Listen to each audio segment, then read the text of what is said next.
Thank you, everyone, for coming. I call the general business meeting to order. Will you read the motion certifying the closed session, please, sir? Yes, I move that this council certify by a recorded vote that to the best of each council member's knowledge, only public business matters lawfully exempted from the open meeting requirements of the Virginia Freedom of Information Act and identified in the motion convening the closed session were heard, discussed, or considered in the closed session. Is there a second? Second. Okay, can we vote, please? Motion passes 5-0. We're in the business session. We're going to have a moment of silence.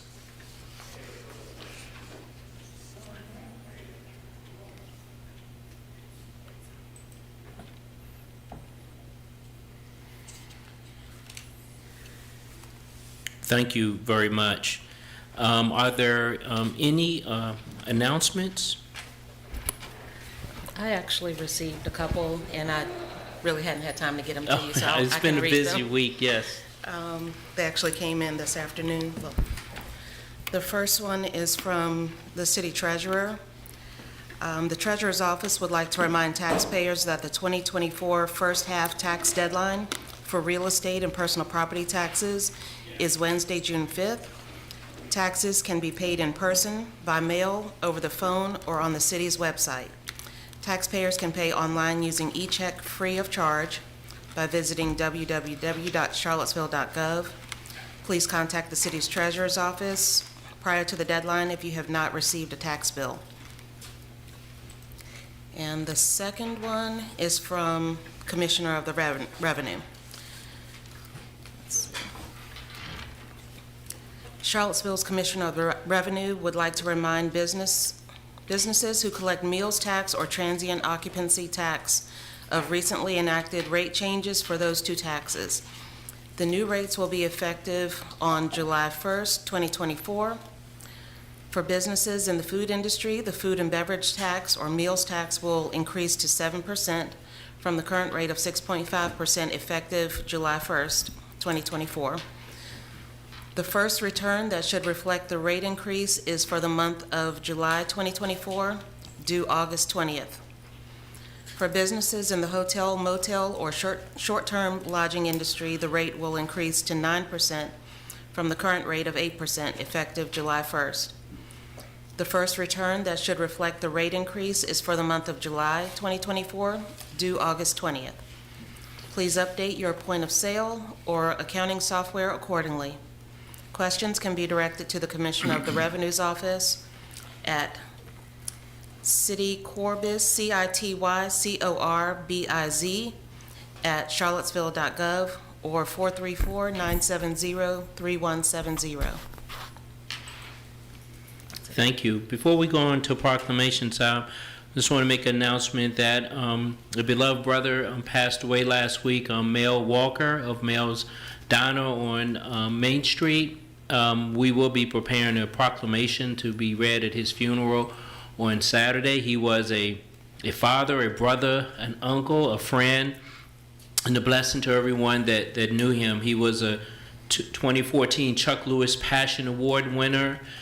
He was the owner of Mel's Cafe for almost 40 years. It's one of those places that if anyone came to Charlottesville and they wanted a good soul food place or a good place to eat, Mel's was the place that you took them. It was a place where you could go and see professionals, laborers, the whole cross-section of the community stop there for a bite to eat.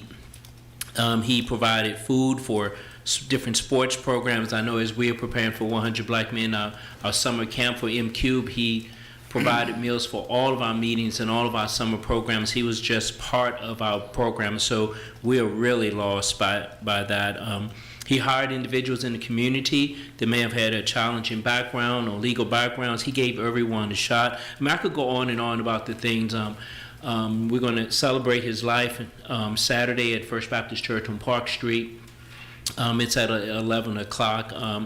And it's just a great loss, and I just wanted to say that we're still kind of working with the the families, the family to get everything in order for the proclamation. But we will be reading it at his funeral on Saturday. So I just wanted to publicly acknowledge that he, what he meant to the community. So thank you for allowing me to say that. So we have some proclamation. Natalie, before you read her sport, I just want to say a couple of words about Ms. Carter, who is here, that what she's done to uplift women and women's sports in the community is awesome. She's tireless. She does so much in the community. And I just wanted to take the opportunity to publicly thank you, because you just toil behind the scenes. You never ask for recognition. You just do the work to uplift women in women's sports. And I just want to thank you for your work. So thank you so much. So, Natalie. Did you want to say something? You can go ahead.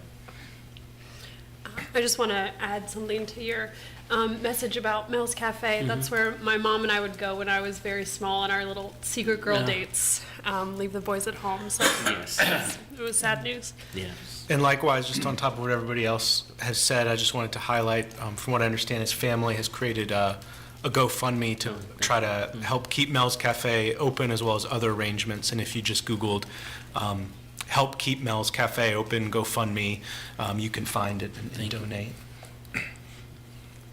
Okay, now to the proclamations. This is for HER Her Sports. Whereas Her Sports, founded by Jessica Carter, CEO, is a program that uses sports as a blueprint for girls to succeed in life, with a mission to provide a holistic experience that will create positive youth development and overall health and wellness. Whereas girls drop out of sports at a rate 2 times that of boys by age 14. By the age of 17, more than half will quit playing sports altogether, and 56% of girls do not participate in sports. Whereas female athletes often must work harder to gain respect, to gain interest, and to gain support and media exposure. Whereas Her Sports seeks to overcome obstacles and break down barriers such as gender stereotypes, high costs, lack of access, lack of social life, lack of female coaches, balancing academics, body image, and lack of confidence. Whereas Her Sports is grounded on the core values of hustle. Health is wealth, unity is community, strive for excellence, trust the process, lead the next, and earn respect. Whereas Her Sports recently held an awards ceremony to acknowledge the accomplishments of local female athletes and coaches in Charlottesville and surrounding counties through community nominations and voting. Now, therefore, our mayor of Charlottesville recognizes Her Sports program for their efforts to uplift the underserved population and for their significant contribution to culture in the Charlottesville community. Jessica, would you like to say anything? I'll get a picture of you. Yeah, you can come on up. I got a speech. No, I thank you so much for this honor. I'm actually thank you so much. I'm actually a resident. Was born and raised in Charlottesville, and so I am a walking blueprint of what sports I've done. I've done a lot within the community. I do a lot of mentorship. So I thank you all. If you would love to hear more, I would love to sit down with any one of you all to discuss more about what we provide in the community. So thank you all. Thank you. Thank you so much. Keep up Thank the you. work. Thank you.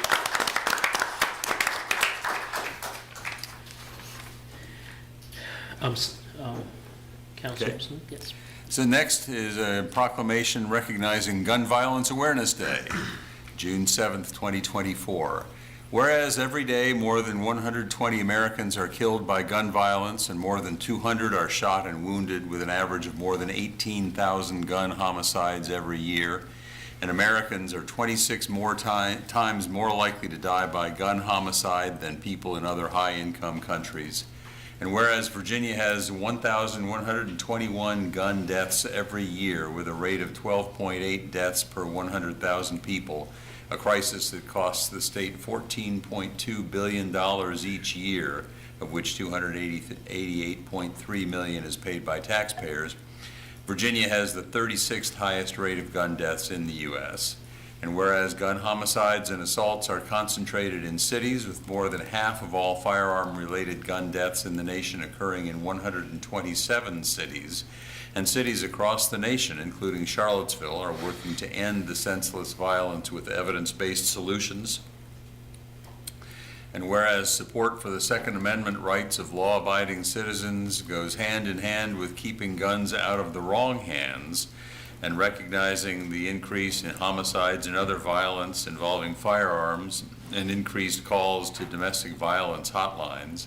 And whereas in January 2013, 15-year-old Hadiah Pendleton was tragically shot and killed in Chicago, and on June 7th, 2024, to recognize the 27th birthday of Hadiah Pendleton, who was born on June 2nd, 1997, people across the United States will recognize National Gun Violence Awareness Day and will wear orange in tribute to the memory of Hadiah Pendleton, other victims of gun violence, and the loved ones of those victims. And whereas the idea was inspired by a group of Hadiah's friends who asked their classmates to commemorate her life by wearing orange, choosing this color because hunters wear orange to announce themselves to other hunters when out in the woods, and orange is a color that symbolizes the value of human life. And whereas anyone can join this campaign by pledging to wear orange on June 7th, the first Friday in June of 2024, to help raise awareness about gun violence.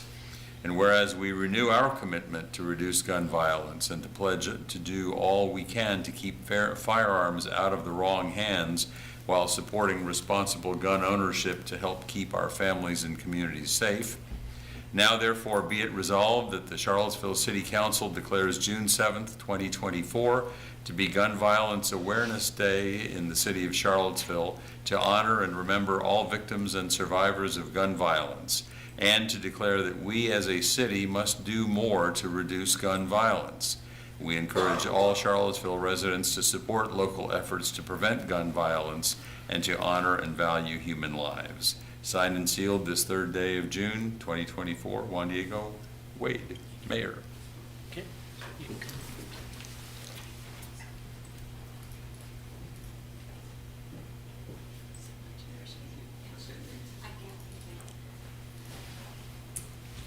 Good evening, everyone. I'm Tricia Howell, and I'm a volunteer leader with Moms Demand Action, and I am honored to be here to accept this proclamation. I just want to say thank you all, Mayor Wade and councilors, for your work on reducing gun violence in our city and our counties and communities across the United States. We wear orange on this day to recognize those who have been impacted by gun violence, and we just want to thank you all again for all your efforts in helping to reduce it. So we, as Moms Demand Action and other gun violence prevention groups, look forward to working with you all further to continue to reduce gun violence. So thank you so much. Thank you for your work. Thank you, Trish. As you take your seat, we, at least I do, get letters from high school students as part of their English class where they're to write on something that they're passionate about. And a majority of my letters that I received this year was about gun violence, about the availability of guns in the community, and it's a concern of theirs. These are 9th, 10th, and 11th graders, and so it was difficult letters because I responded to each and every one of them specifically or personally, and so it's something that our young people are definitely aware of and they're concerned about. So thank you again for your effort, Trish. So thank you. The next one is it's me. So it's the Men's Health Month. Whereas despite advances in medical technology and research, men continue to live at an average of 5 years less than women, with Native American and African American men having the lowest life expectancy. And whereas educating the public and health care providers about the importance of lifestyle and the early detection of male health problems will result in reducing rates of mortality from disease, and whereas the Commonwealth of Virginia Men's Health Month will focus on a broad range of men's health issues, including heart disease, mental health, diabetes, prostate, testicular, and colon cancer, and whereas residents are encouraged to understand the importance of positive health attitudes and the preventive health care practices while increasing awareness of importance of healthy lifestyle, regular exercise, and medical checkups. And therefore, there be the City of Charlottesville City Council recognize June 2024 as Men's Health Month in the City of Charlottesville, and will call an observance to this, to the attention to our residents. Signed on this date, Mayor Juan Diego Wade. So.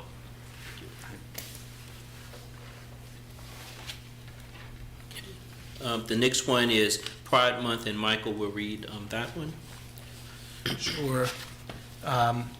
Whereas all human beings are born free and equal in dignity and rights, and whereas lesbian, gay, bisexual, transgender, queer, intersex, asexual individuals have had immeasurable impacts on the cultural, civic, and economic successes of our country, state, and city, and whereas the City of Charlottesville is committed to supporting visibility, dignity, and equality for LGBTQIA+ people in our diverse community, and whereas the LGBTQIA+ community continues to be a target of violence, harassment, and discrimination, and yet continues to thrive through the efforts of the community itself and through the support of the LGBTQIA+ affirming agencies and individual allies.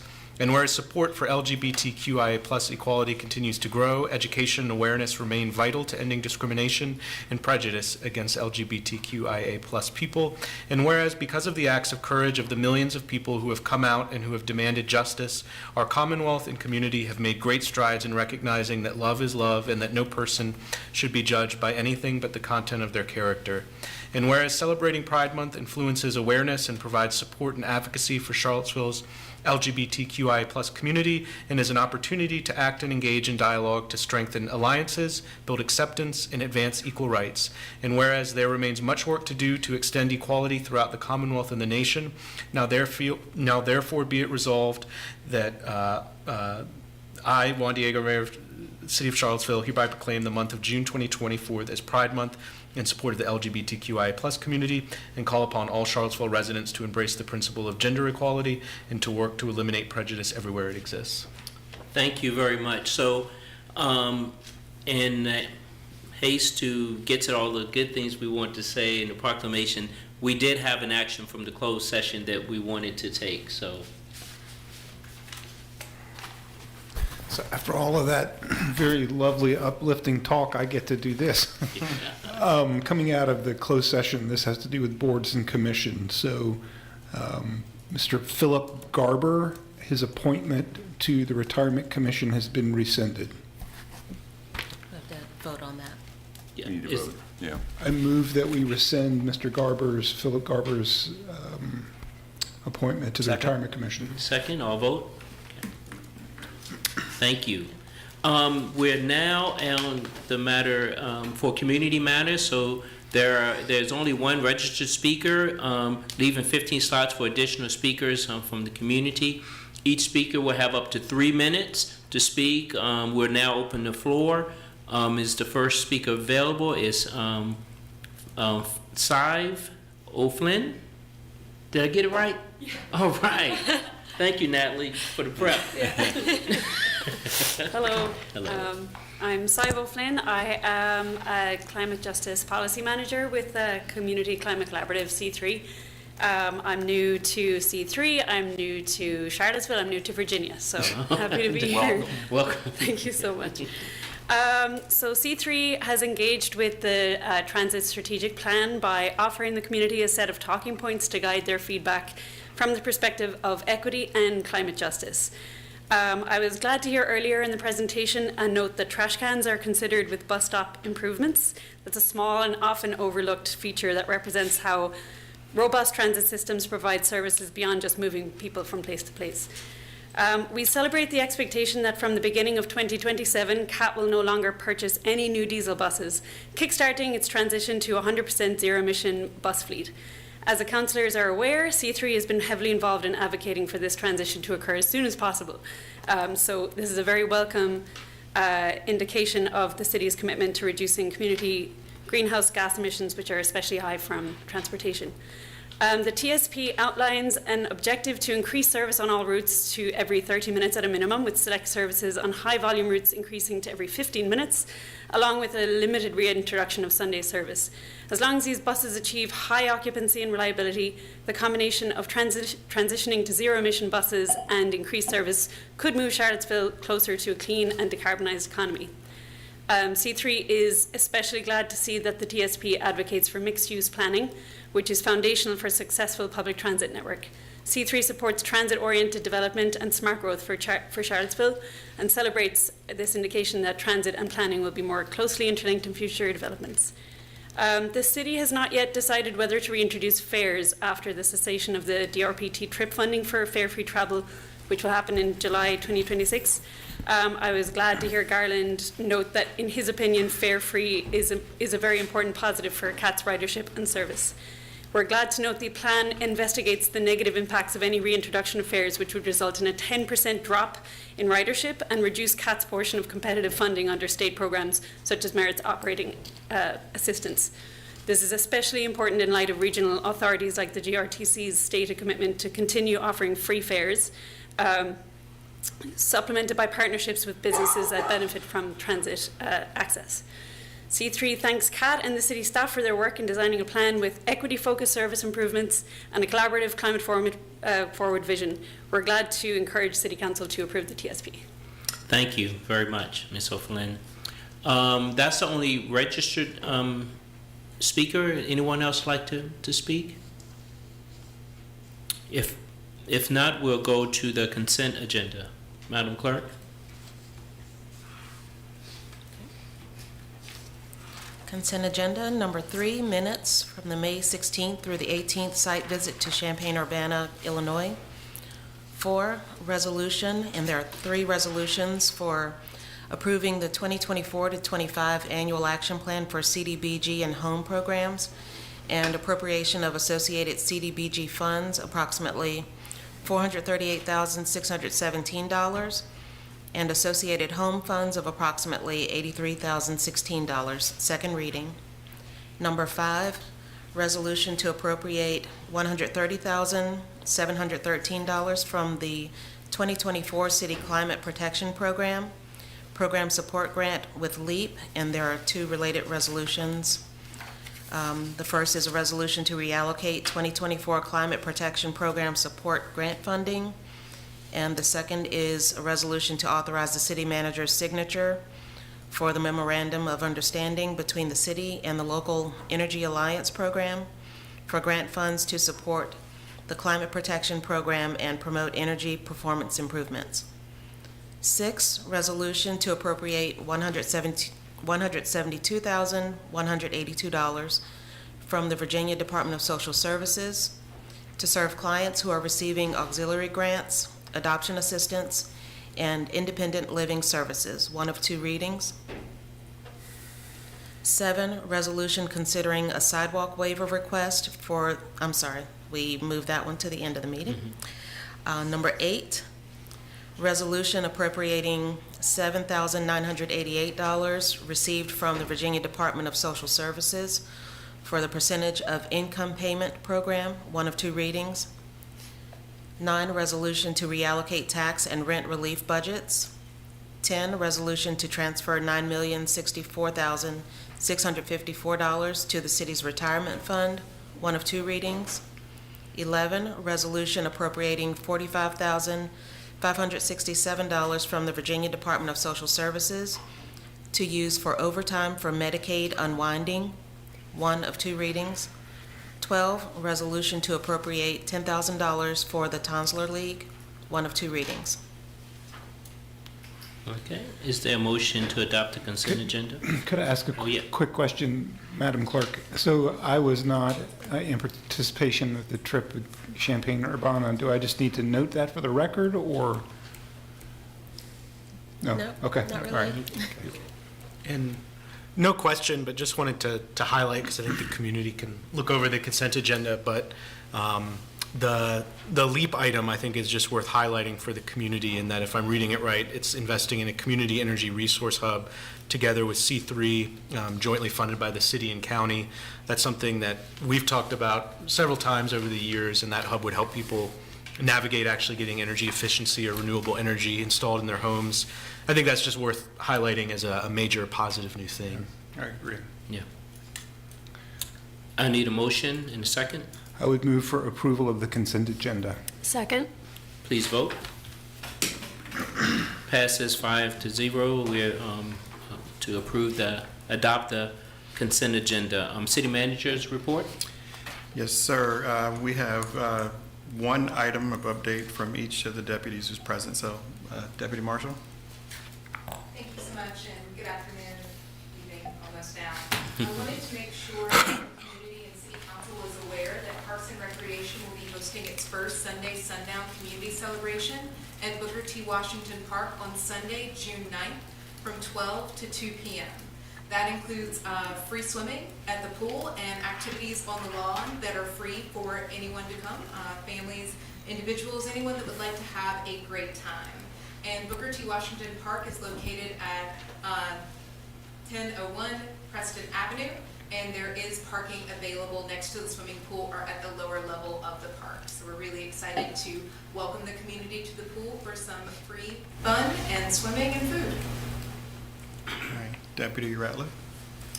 Thank you very much. Good afternoon, Council. I wanted to remind the Council and the public about something that was in a previous report, and that is that the Charlottesville-Albemarle SPCA has terminated the existing agreement that the city and the county have with them. That termination will be effective in March of 2025. They're interested in continuing to have a positive relationship with both the city and the county, but they allege that the funding mechanism that the current agreement has is, excuse me, not sufficient. As a reminder, the city provides about $300,000 annually to the SPCA, the county a little bit more, but they are alleging that their total costs average around $4 million, and so they're looking to try to close that gap. So we're engaged in positive negotiations with them. The Budget Director, Chrissy Hamill, and I, on behalf of the city, have a meeting with the county and the SPCA to kind of understand their operations a little bit better, kind of what they're involved in, what contributes to their cost, understand a little bit more about the 3,000 animals that come through their shelter on the public side, to figure out if there is some sort of gap that we can close before March of next year. But it is significant. It could potentially have some pretty significant budget impacts. We want to make sure that remains on everyone's radar moving forward. So the city and the county, y'all working, having meetings and things with the SPCA? Is that? Yeah, we're meeting every 4 to 5 weeks, continuing to have conversations. Admittedly, it's a little slow moving at this point. It's a lot of, they have a new executive director, so we're kind of getting to know her and her team and more about their operations. And, when you walk into a meeting and terminate a contract and say, this costs us $4.5 million and the city's contributing $300,000, well, that's a big difference. So there's a lot to learn, a lot to try to figure out, and hopefully a lot of progress that can be made. Adding to the challenges, they run on a calendar year budget, so they're hoping to kind of understand the city's commitment way sooner than we would be able to normally provide that, because we run obviously on a fiscal year budget. So there's complicated challenges in there that we're trying to navigate as well. It's very concerning to hear, particularly in light over the past year or so, the significant concerns from the community and allegations about potential misconduct at the Charlottesville SPCA. Do you know if they're planning to come before us as a body at any point? That's certainly on the table. We haven't discussed that specifically, but certainly if they're invited, I'm sure they would come and make presentation. As I said earlier, at this point, it's a lot of kind of getting to know each other, trying to understand their operations. We have talked about the findings that they experienced last year and heard about the corrective actions that they're taking and kind of how those things happened. But admittedly, at the center of a lot of this is funding. Mm-hmm. Thank you. You're welcome. And just for clarification, the reason why we have a contract with them is because we are required by the state to provide animal services, and so instead of doing that in-house, we contract out to the SPCA. That's correct. The city is required by state law to provide certain services that the SPCA does provide. In addition, there are other services that they provide that I think we would all generally agree are good things. For instance, for stray cats, they'll trap those cats, they do trap, neuter, release programs. So there's things like that are taking place. But part of this process is understanding the totality of what they're doing and what's required by law for us to provide, and what's kind of a best practice or something they're electing to provide that they want us to fund to try to sort through those issues. Thank you. Did we want a presentation from SPCA to, at some point? I think at some point that would be appropriate. We're still sorting through some information now before we try to schedule that. Yeah, I'm seeing at least 3 head nods, so, whenever you can fit it in. We'll work that out. I think one of the things also is because the SPCA relationship is city-county SPCA, we would also want to make sure that the county is being briefed on it at the same time so that the same information is made available, because we're all going to be at this negotiating table when it's all said and done. But we'll definitely bring that forward. Thank you. One other thing, two other things. Deputy Freese is not here because he has a child graduating, so congratulations. That wasn't really meant to be in my report, but I just thought I'd say that. But the item that I do have is, just wanted to share for the public, I briefed council on this notion of a new initiative that I was going to launch. But this afternoon, I launched a transparency portal on the city's website. And the purpose of this is for me to be able to share critical information with the public on matters of significant interest. We will, from time to time, feature things we want you to know about and highlight their availability in this location. I've started this initiative with a letter from me on what transparency means to me. I have asked that the three collective bargaining agreements for police, fire, and transit be placed there, which was done this afternoon. I also asked for a link to Inside Charlottesville, the city's public affairs program that we relaunched last month. And that's a show where I have a regular segment and will continue to produce material that is intended to inform the public and create opportunities for you to connect with us as well. So just wanted to be able to share that information with you and then basically say, keep going to that page and take a look at what's there. The goal is to continue to feed the kinds of information that we know the public is interested in having. One of the next things that I'm anticipating placing there would be the sidewalk list. That is the one thing that people have been asking me about for a long time. When are we going to get all these different sidewalks done? So as we finish the work to prioritize that, I plan to put that list there, and you'll be able to take a look at the schedule and what we plan to do over the next year, 2 years. Depends on how we lay that out. So just wanted to share that as the last item and just let you all know that I'm committed to transparency, and my goal is to make sure that the information that the public is looking for, we can readily make that available. Yes, the end of thank our you. report. Thank you. We know you tell it like it is, warts and all. If you read the letter, I say that in the letter, Yes. so that's okay. Yes, yes, I'm consistent. yes. Another thing I noted, are you? I'm done. Can I ask? Yes. From your city manager report is the ribbon cutting for the bridge? Belmont Bridge. Yes.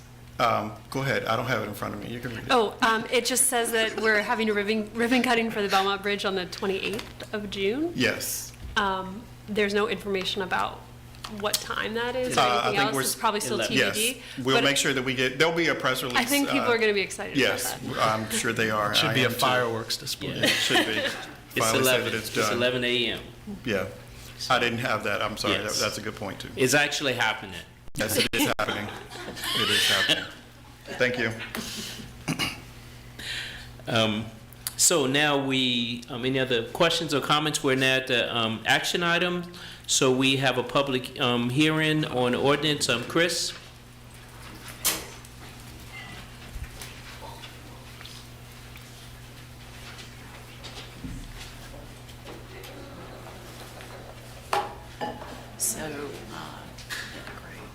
Good evening, Mayor and Councilors. Good I'm evening. Lauren Hildebrand. I'm the Director of Finance. Chris Cullinan, the Director of, I'm sorry, I'm not the Director of Finance. I'm the Director of Utilities. been a long Chris day. Cullinan is also with us, who's the Director of Finance, and we're gladly presenting our annual utility rate report this evening. And I'm going to go first and go over the operations overview, and then Chris is going to follow up with all the financial information. Sorry about that oversight. And I'm going to try to now do this slide thing.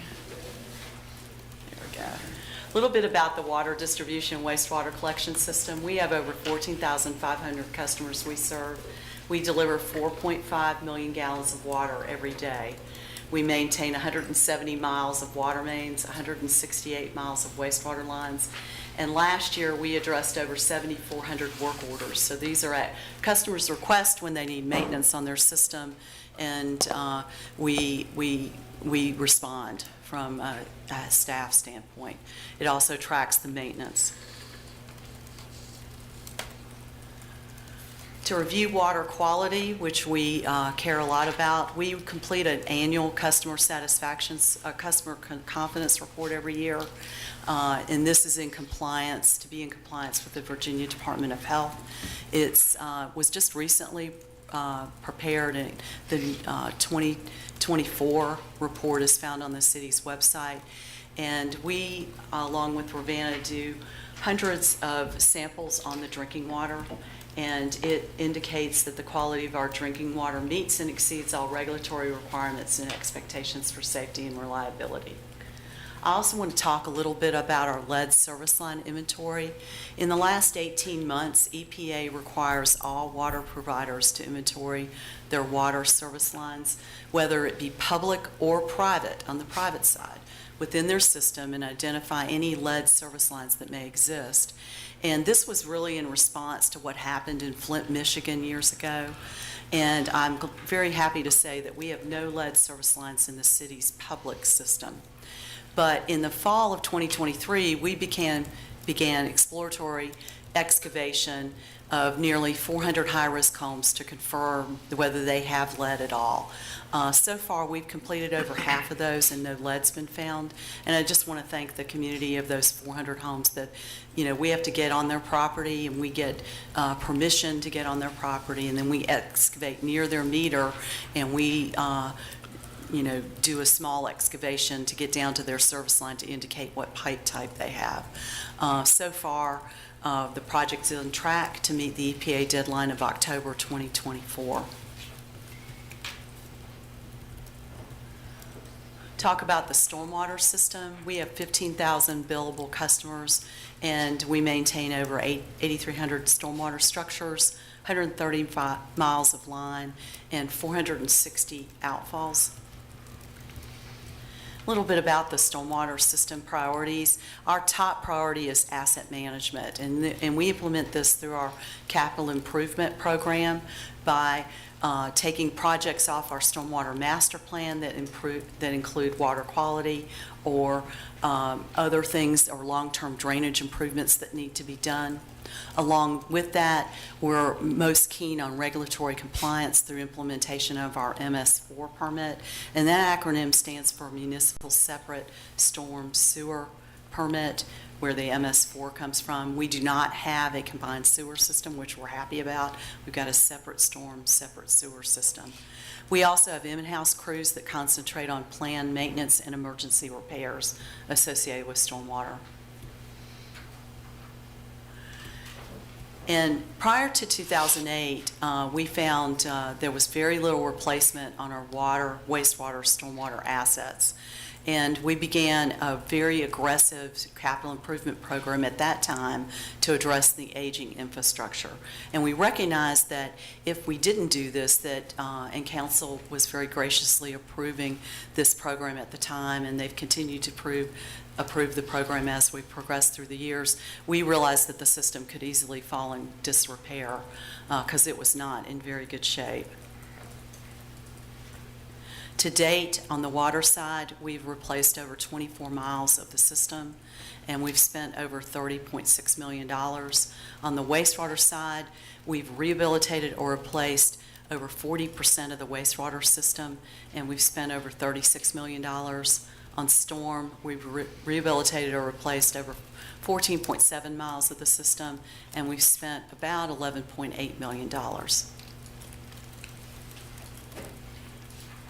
I want to talk a little bit about Ravenna Water and Sewer Authority. They're the authority that provides our water treatment and our wastewater treatment. And they've got some very large community water supply projects that are about ready to get started, that they're in the planning or design phase. And I want to just touch on Ravenna a little bit because Chris is going to review when he goes over the rates that Ravenna costs make up over 50% of our water and sewer rates, and a great portion of that is the debt service associated with these projects. And three of the major projects that they're getting ready to start is the South Ravenna Reservoir to Ragged Mountain Reservoir Pipeline and Pump Station project. This is a project they anticipate to complete in 2030, cost over $80 million. And it is to transfer water from the South Ravenna Reservoir to the Ragged Mountain Reservoir, and it'll give them a lot of flexibility when it comes to meeting our water supply. We also have the Ragged Mountain Reservoir to Observatory Water Treatment Plant Pipeline and Pump Station project, and this replaces the pipes and pump station that convey water from the Observatory Reservoir to the Ragged Mountain Reservoir because those facilities are very old. They're over 100 years old, and they've seen their end of their useful life. We also have the Central Water Line project, that this is 5 miles of 24-inch and 30-inch water line that's mainly located in the city, and it's to connect the Observatory Water Treatment Plant to Long Street or along 250. They, over the last year, along with the city participation, have met with all the neighborhoods that are being impacted by this project to explain what's going to happen. Right now, they're completing the design, and they anticipate construction could begin as early as next year. These show some of the forecasts that Ravenna gives us over the next 5 years. This shows their increases associated with water and sewer and how they could potentially impact the city and what their proposal is for the city. Of course, this does not include the city operational budgets. So, sorry, just real quickly, so is that showing the percent increase in their CIP budget and then percent increase of rate that would be passed on to the city? Or I'm not understanding what the percentage increase. This is just their general increase, this financial forecast, that they put together a forecast so we can do our forecast. And Chris can go over that a little bit further if you have any additional questions. So the city percent increase is not representing the No, percent it's not increase in representing rate? that. No, Okay. it's not. But that's just to give you a little flavor. They've got a pretty hefty CIP that makes up over 50% of their budget, so that they're implementing right now. The Department of Utilities does a customer satisfaction survey every year, and we're very pleased with the results year to year. And we find generally they're pretty stable. Some of them tick up a little bit, but from a reliability standpoint, people think their water service is very reliable, 100%, that they're satisfied and neutral. Regarding sanitary sewer service, they find that their sanitary sewer service is very reliable, and they're 98% satisfied and neutral. The value we saw tick up a little bit on water, sewer, and natural gas. The value they pay for their water service is 99%, where it's excellent, good, and fair, and sewer service is 95%, excellent, good, and fair. Little overview of our natural gas system. As most of you know, we have gas that we provide in the city as well as the growth areas of Albemarle County. We serve 21,050 customers. We maintain 340 miles of gas main lines, 304 miles of gas service lines, 36 regulator stations. We addressed over 10,000 work orders last year based on customer requests or maintenance that needed to be done on the system. I mentioned earlier with regard to the water, sewer, and stormwater, prior to 2008, we did very little on those systems, unlike natural gas, where in the late 90s and the early 2000s, we replaced every bit of the system except for the West Main Street area. I want to note that we are getting ready, we're in design of replacing the last mile of legacy cast iron pipe that's located in West Main. We were fortunate last year to get a federal grant over $7 million to fund that replacement project, and we anticipate basically the project for the line goes from McIntyre Road on West Main through the corner, and we anticipate construction could start as early as next year this time.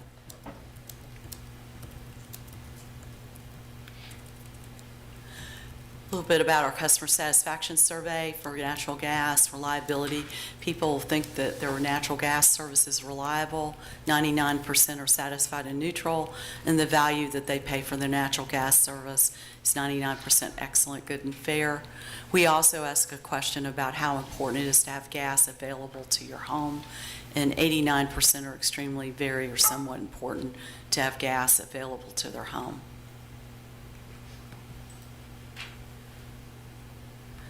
As most of you know, we're in the middle of completing a decarbonization study, and because we have a fossil fuel utility, we felt that we should look at a decarbonization study so that we can align with the city's climate action goals. We anticipate it will be completed in the fall of this year. In the meantime, we are holding community listening sessions to hear what people think about the decarbonization study. And we have these listening sessions scheduled for July 9th, 16th, and August 22nd. People are welcome to sign up to get information on these listening sessions and sign up for these. 2 of these sessions will be virtual, and 1 will be in person, but they're welcome to scan the QR code and we'll make sure they get on the list to attend.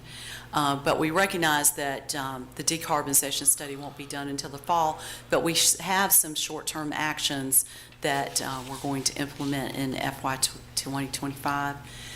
We are proposing a new gas connection fee starting in January of 2025, and you'll hear more about that on the next agenda item. New weatherization program is planned to be launched in the fall or winter of 2024. We're evaluating the existing rebates.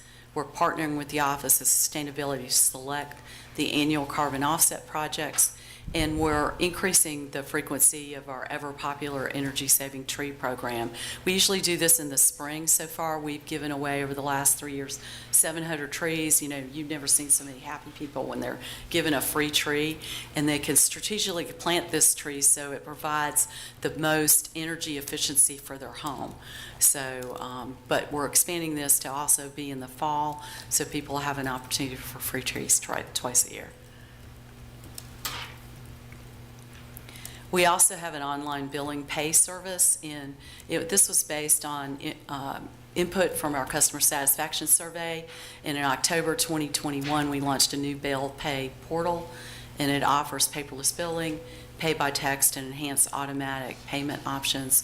More than 12,500 customers have already signed up for paperless billing, and over 4,350 have registered for auto pay.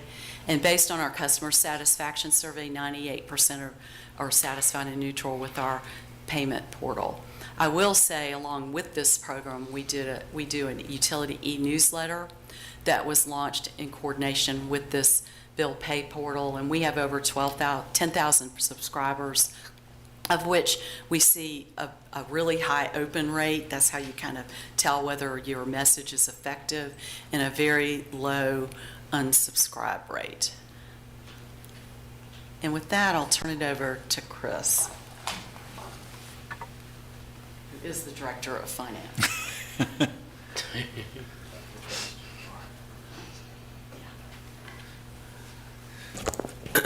Thank you, Lauren. Good evening. My name's Chris Cullen. I am the city's Director of Finance. Lauren, I don't know, being the Director of Utilities sounds kind of cool. And she's doing such a great job. You sure you don't want to just? Okay. All right. She gets to play with better toys. She does. She does. So she's described for you this evening the planning, the expertise, the sort of human capital it takes to operate the city's utilities, but it also requires adequate financial resources. So I'm going to start at kind of a high level, the impact on the average customer, and then kind of walk through each utility a little bit to explain some of the increases that we're looking at. But we are, as you see up here, for the average residential customer, uses the average amount of water, generates an average amount of wastewater, uses gas, and has an average size city parcel. We are looking on a monthly basis at slightly an $8 increase per month. Compare that to a year ago. A year ago it was a little bit higher. It was about $9.42. But we are looking at an increase for water, wastewater, and gas to both the volumetric rate, which is based on how much you use, as well as a monthly service charge to recoup some of the fixed costs of the utilities. And just as a reminder, there are 3 pieces to the utility bill. The 2 pieces we're talking about tonight are the volumetric rate, as I mentioned, the monthly service charge, but then the other key piece is how much you actually consume. And so, customers have that ability to control their bills to some degree. There's obviously some point when there's a minimal amount of utility that you need to consume, but for conservation reasons, but also for financial reasons, there is an incentive to reduce that impact as much as possible, to the extent possible. And so I'm going to walk through each one of these in a little bit more detail. So on the water side, the budget for this upcoming fiscal year is a little bit over $18.5 million. It's about a 10% increase over last year. As Lauren touched on, for both of these dollar bills, water and wastewater, you notice the green slice of that dollar bill, and that's the portion of the city's cost for Avana operations and debt service related to their capital improvement program. So for the upcoming year on the water side, you see it's about 54 cents or 54% of that dollar bill. A year ago it was about 50, so we're seeing an increase with that. And as we touched on a little bit earlier, we do see an increase coming over the next number of years as Ravenna undertakes these large water supply projects. And then the last couple of slices there on the right side, these are the city's costs. The cost to operate the water division, salaries, benefits, the sort of consumable sorts of expenditures every year. There's a slice there for the city's debt service for our water distribution system, the asset maintenance that Lauren talked about in her presentation, and then a small slice there for the share of water share of the customer billing and customer services. Just briefly, the question that Mr. Payne asked earlier about that we show those increases to Ravenna. It's not, to be clear, the city increase at the bottom there was not the overall rate increase, but that is going to be a big driver, as I mentioned. And so there's a chart in the rate report where we do a projection over the next 5 years that includes everything that you see on this dollar bill to the extent that we can project those things. For water, it's about 9 to 9.5% per year, and for sewer, it's about 6%. Obviously, those change from year to year for various things, but we try to put something in there to give some indication of the order of magnitude of rate increases that we're looking at down the road. On the wastewater side, we have a total budget in the upcoming year of a little over $17.5 million, and this is about a 6% increase over the current year. Again, the Ravenna piece is the biggest piece. It's up slightly to 58 from 56. And then the other slices of the dollar bill as well, very similar to what I described for the water side of things. For stormwater, this is essentially unchanged. As Lauren mentioned, and I highlighted at the start of my portion of the presentation, there's no change being proposed to the stormwater utility fees. The fees have been in place since the inception of the utility back in 2013, I should say, are still in place. This is something we're going to look at in the upcoming year in terms of the scope of work, the scope of infrastructure, the costs associated with the stormwater utility, and then evaluate the revenue requirements thereof. To this point, the current rates continue to meet the revenue requirements of that utility, but we have a new stormwater utility administrator in place, and this is something we've been wanting to do for a few years, but now that he's here, we'll take a little bit deeper dive in preparation for next year. And then finally on the gas is a little unique. It's a very different creature in many ways from the other utilities. The overall budget here is a little over $28 million. That number is very similar to what we had this year, but we are proposing a rate increase. And the big driver of that is really, we have the green slice, which is the price of gas. That price, we actually adjust that on a monthly basis through the purchase gas adjustment. If you actually look at your utility bill, you see something called the PGA. And that just simply is an acknowledgement that gas is a commodity that's traded on a daily basis. Its price fluctuates. The amount that we pay every month changes. And because the utilities operate on a break-even basis, to the extent that the price of gas goes up, we pass it along to our customers. If the price goes down, we pass that decrease along as well. And so we set these rates effective July 1st of every year. We're doing the best projection we can of that overall year. But the reality is that piece of the dollar bill is being readjusted on a monthly basis. The other slices of it are associated with the city's operations, the city's maintenance, the city's infrastructure, the billing, the payment in lieu of taxes, all of those things. And that's really what's driving the rate increase over last year. And it's for a lot of the same reasons that you heard during the budget season: salaries and benefits, inflationary costs, some of the unique things that the utilities purchase. We're seeing increases in those as well. And so that's really what's driving this rate increase on the gas side of things. The price of gas, we've seen it become relatively stable over the last year. If you recall, a few years ago when the war in Ukraine started, there was a worldwide rush for gas in anticipation of the winter. That situation obviously is still not settled, but at least in terms of the price of gas, we've seen that the market sort of even that out over the last few years. So that has stabilized to some degree. We're not seeing the big swings that we were seeing maybe 3-4 years ago. Chris, could I interrupt? Sure. Mr. Cullen, if you could go back to the stormwater. Let's see if we can go back. There we go. I think I wasn't paying sufficient attention. I guess you're hiring a new person. Is that right? A new.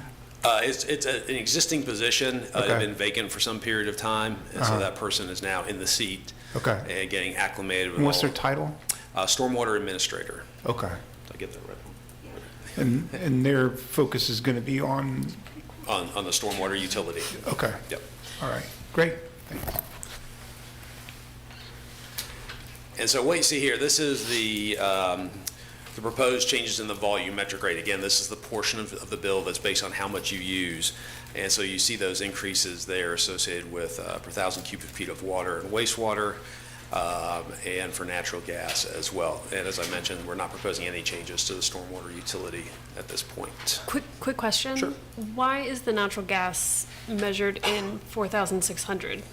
That is the first block of consumption. Unlike water, water has two rates. There's this winter and a summer. What you see here is sort of what we call the composite, a combined of the two. It's the same increase for each one. Wastewater is one rate. Natural gas actually has different blocks based on usage and what kind of customer you are. This is what we show for the average residential customer, what that looks like. Right, this is that chart where you're like, the homeowner pays this, the restaurant pays this, Correct. UVA pays that. Right, right. Whatever. Okay. Yeah, for if you actually look at if you look in the ordinance of tonight's action agenda, or action item, you'll see that it's actually numerous lines of rate changes and increases and so forth. So we try to boil it down as best we can to capture that for the purposes of this presentation. And as I mentioned, for water, sewer, and gas, there's a monthly service charge. It's a recognition that there's certain fixed costs of the utility that we incur regardless of how much you use. And we're proposing for water and sewer only an increase of $1 per month for each utility. So currently, the average residential customer pays $6.50 per month for water, $6.50 per month for wastewater. We're proposing that goes up to $7.50 for each as well. And so that it's a $2 per month increase. And so as you see there on that chart, roughly 95% of all of our customers are in that first slice. Those are all of our residential customers. And we're not proposing any changes to the natural gas monthly service charge at this time. And so that concludes our presentation. I guess the concluding thought I would leave you with is, I doubt there are many folks who look forward to paying their utility bill each month, except maybe for me, but I recognize that I might be outside the norm on that. But I would certainly argue, though, in exchange for these financial resources, we believe, and the customer satisfaction survey data supports this, that we're providing a good value to our customers for these essential services. So I'll be happy to answer any questions you might have. Questions? I know we were asking as we're going along, but Yes, this is I know we got a briefing on this last week, and so I didn't, I wish I had gotten a chance to ask you then. I'm sorry that it's now. But, actually, sorry, this is for the next agenda item. Yep, sorry. I have it written down twice in my notes, but it's for next. And just one question. So did I understand right, the projection is for several years of the next year, there'll be rate increases of around 10%, and then about 2/3 of someone's bill, the cost would be coming from the Rivanna Water and Sewer Authority's cost, primarily driven by the capital projects? So what we're projecting over the next 5 years is an average increase of about 9 to 9.5% for water rates and about 6% for wastewater. And those include everything. Those include Rivanna's costs, the city's costs, city's debt service, all of those sorts of things. But a big driver of that is going to be Rivanna's costs as they've presented that to us. And again, every year those things are all reevaluated. But I've got no reason to doubt that we're going to see rate increases somewhere in those neighborhoods going forward. Again, it may not be exactly those numbers, but that's probably a good order of magnitude to think about. No, but certainly important for the community to understand, because that's very significant and starts to add up to hundreds of dollars on an annual basis for each customer. any other questions or comments? If not, I will now open a public hearing. Is there anyone who would like to speak on this item? With no further comments, the public hearing is now closed. Counselor, we can have further discussion if we would like. We can decide to carry this to a consent agenda item on the 17th or have further discussion. What's your pleasure? Consent agenda. Consent agenda is fine for me. Okay, all right. So Now move on to item number 14. It's Lauren, round two.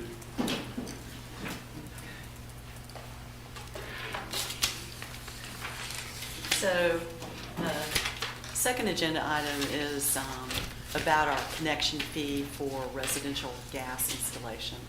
And it's a separate agenda item, mainly because the rates go into effect July 1st. And we're proposing that the connection fee go into place January 1st, so we can do proper notification of folks.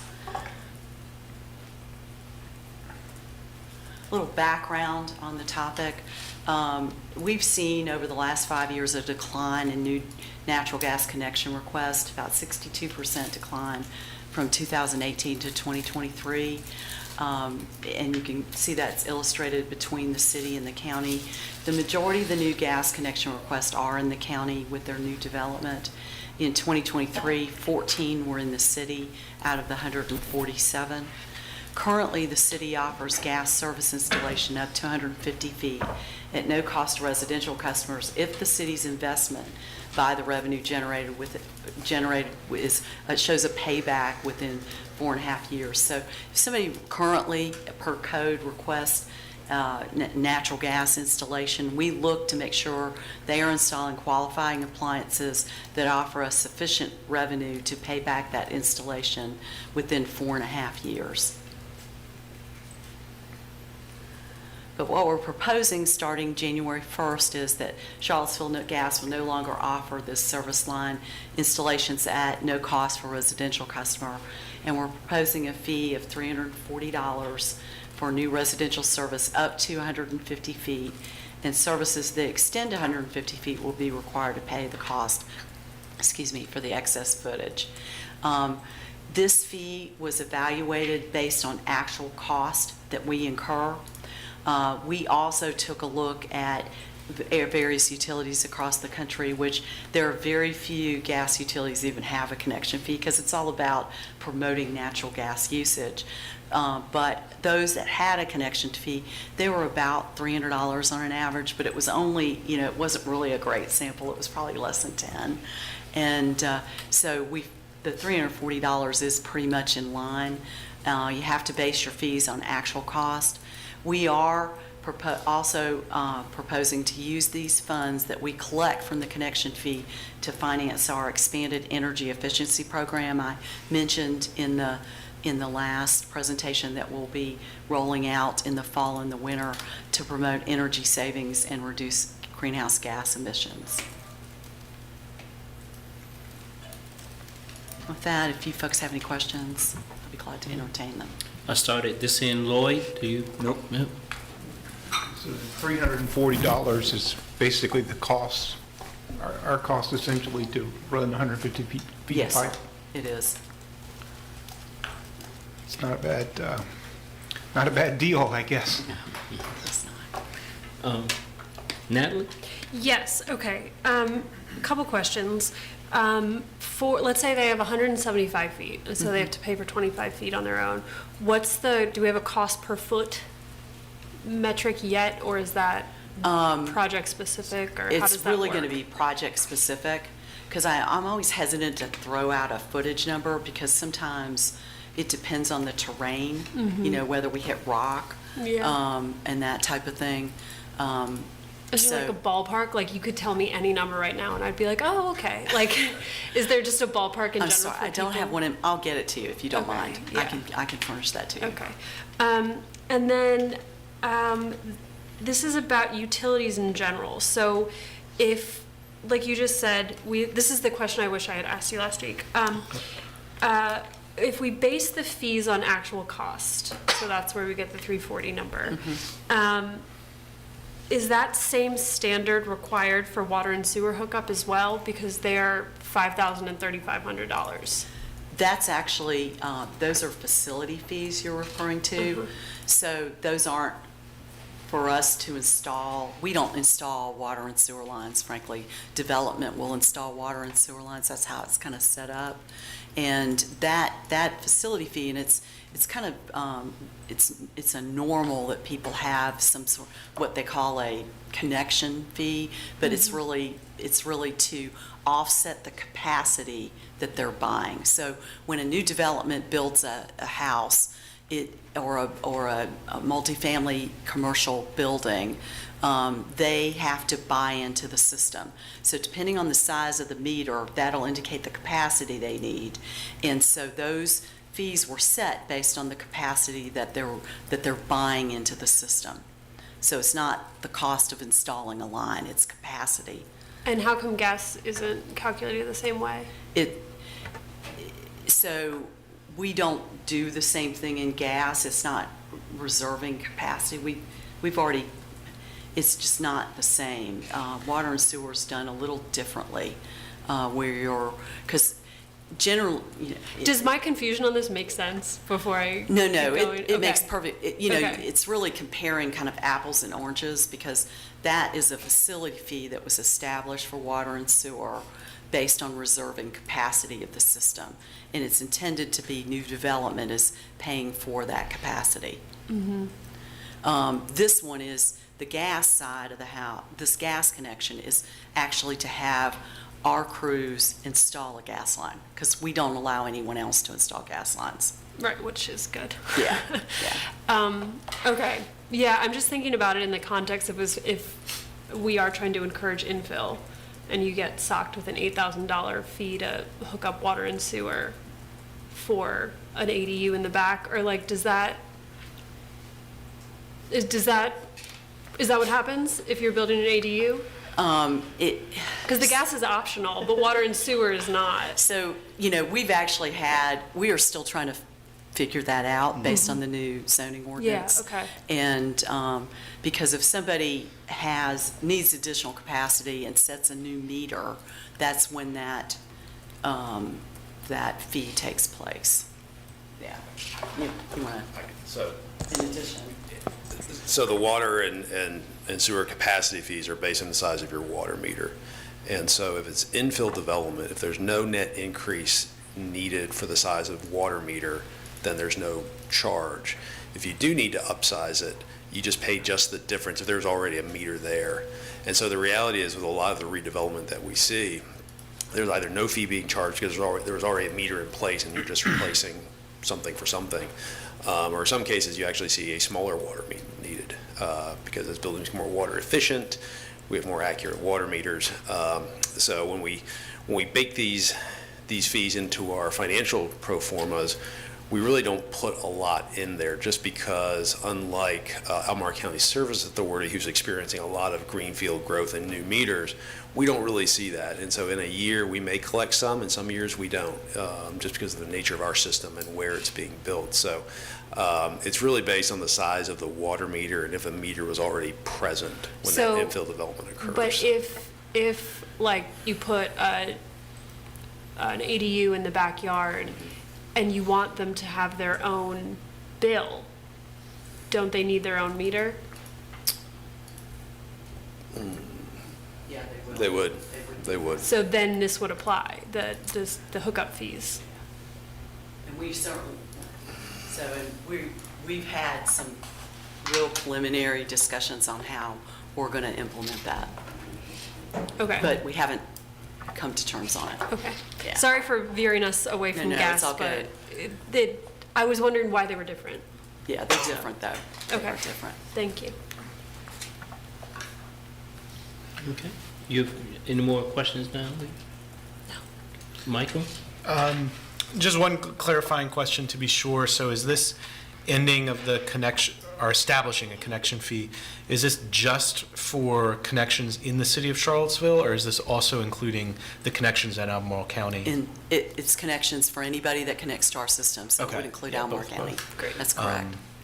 No, yeah, that's it. I'm sure it must feel a little bizarre to be proposing this to us, but I know for many years a lot of people in the community have been coming to us about ending subsidizing hookup for natural gas, and I think this is a substantial action to actually accomplish that goal. So I think it's exciting for the community and the utility, and is a positive step, even for me, it feels a little weird that, you're discouraging in a way, a city function, but, that's the direction I think we need to go. We'll call it a climate initiative. Right, we're accomplishing In our the climate Utilities goals. Department. Yes. Yeah. That's what we've been talking about. Y'all got it done. Thank you. So I will now open up the public hearing. Is there anyone from the audience who would like to speak on this? I don't see anyone moving forward, so I'll now close the public hearing. Any further discussion from council? Is there agreement also to carry this to consent agenda or regular item? So Consent agenda. is fine consent to me. agenda? Okay, all right. Thank you. Thank you. The next item we have is another public hearing. Anthony, is this you? Or- Yes.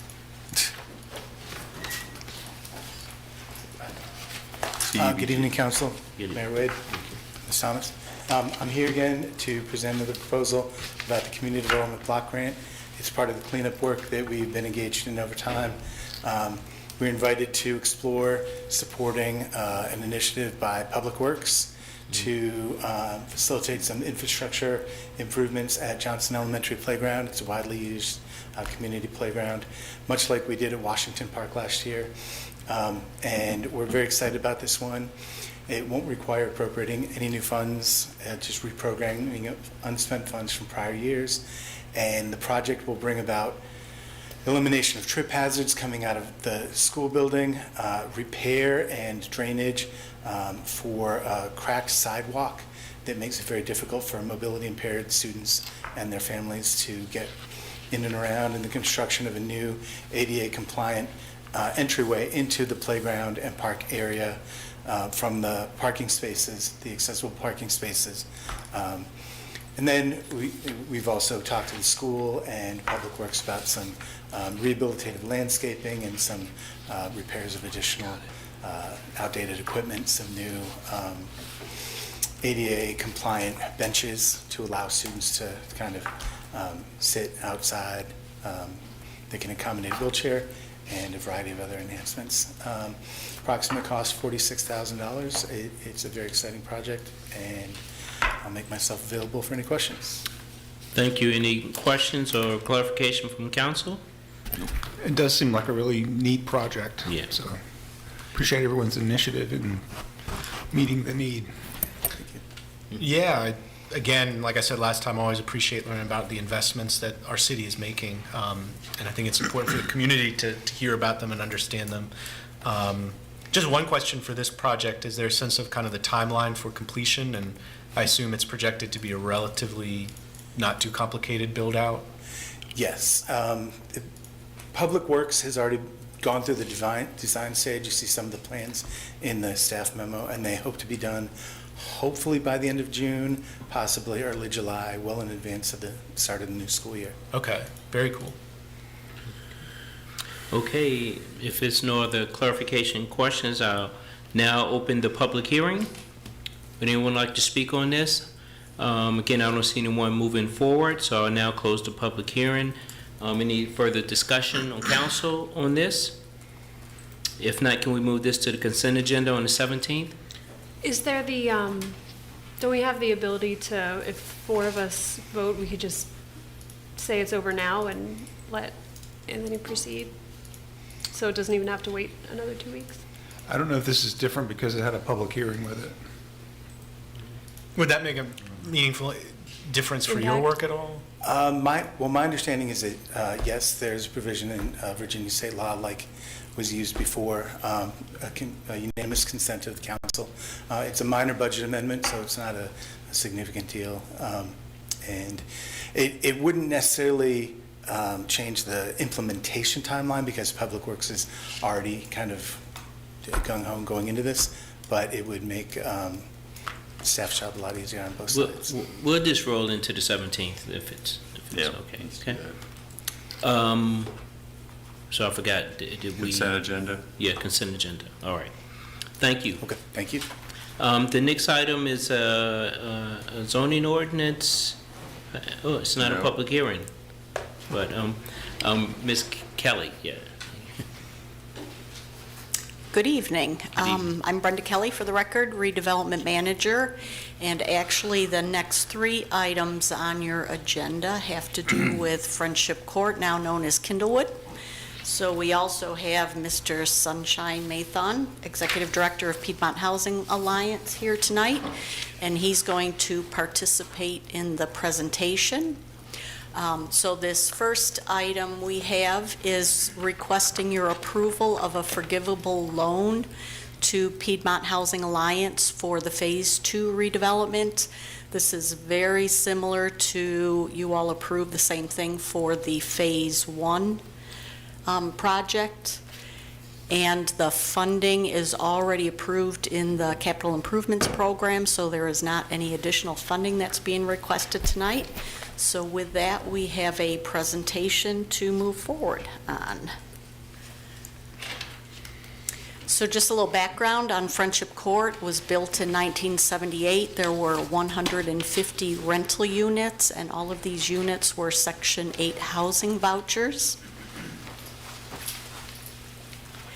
Tonight, we're specifically going to be talking about Phase 1 and Phase 2. And with that, I'll turn it over to Mr. Mathon to give you an update on the status of Phase 1 and Phase 2. Okay, thank you. Good evening, Mayor and City Council. So many of you have seen a version of this slide before, but I just wanted to bring it up just to remind that the overall goal is to do the development over 4 phases. And as was already noted, and as you well know, Phase 1 was completed at the end of last year. Phase 2 was hoped to begin construction in February or March of this year, but we have had a delay. If you remember back in October, I think it was, in 2023, we were successfully awarded a $6 million grant through HUD under the Green Resilient and Retrofit Program that'll close our final gap on Phase 2, which was a fantastic award to get, and it locked everything up. The challenge is that it also introduced HUD into the approval processes where it hadn't been before.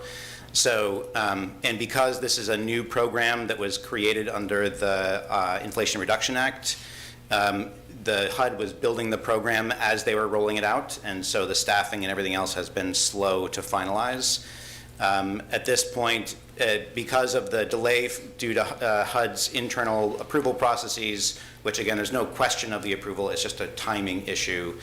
But their slowness in the approval of the documents that need to be approved has meant that we've missed the clock in terms of our alignment with Virginia Housing's approval process for their funding. So we're misalignment there. At this point, we hope for a start of construction towards October. So we'll have lost 6 months or so, which is unfortunate, but it's outside of our control. Nonetheless, the funding's there, so that's fantastic. Phase 2, as I mentioned, Phase 2 will take about 18 months of construction time, which is roughly what it took for Phase 1. It will include roughly 100 new apartments, as well as the first 4 affordable home ownership units under the Community Land Trust model. And that was a decision that was made in partnership with the residents at Friendship Court and the advisory committee. They wanted to see that priority start in Phase 2, and we'll likely see that continue in Phases 3 and beyond. Phase 3 will start ideally roughly 2 years after the start of Phase 2, and then Phase 4 will again be 2 years after that. I'm going to skip forward. Go backward one, sorry. So this is just a quick updated rendering of Phase 1 and Phase 2 together. So on the right-hand side, where you see the townhomes on the corner of Monticello and 6th, and then the multifamily building on Garrett, those are the completions of Phase 1. Phase 2 includes a multifamily building along Monticello, and then a range of townhomes along a future extension of 4th Street or Heather Higher Way that will come down through the site. And then some townhomes around that will be on the edge of a future city park that will be at the heart of the redevelopment. In Phase 2 will be the first half of that development, and you see that space there. And by end of Phase 3, it'll be completed. And the townhome affordable units will be on the lower right-hand corner. I wish I had a pointer, but I don't, of the Phase 2 portion. The other thing that was a little bit of a change is that the Early Learning Center and Replacement Community Center that had originally been envisioned to start in Phase 1 for a variety of reasons also got moved into Phase 2. That will also start construction at the same time as Phase 2 does later this year. Is that part in the center of 6th Street? That's correct. Yep. And that will be a high-quality early learning center on the ground floor, a new replacement and larger community center for school-age children and adult-age programming. And then on the second floor and then third story will actually be Piedmont Housing's permanent headquarters. We'll move our headquarters down there and be on site. Let me hand it back. Unless there are any questions I can answer about that, I can also answer it down the road.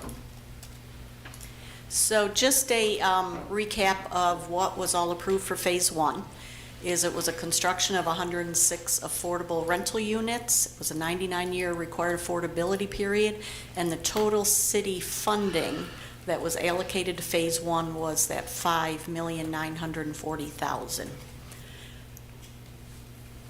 So the forgivable loan that we're asking you to approve tonight in the form of an ordinance, these are pretty much the terms.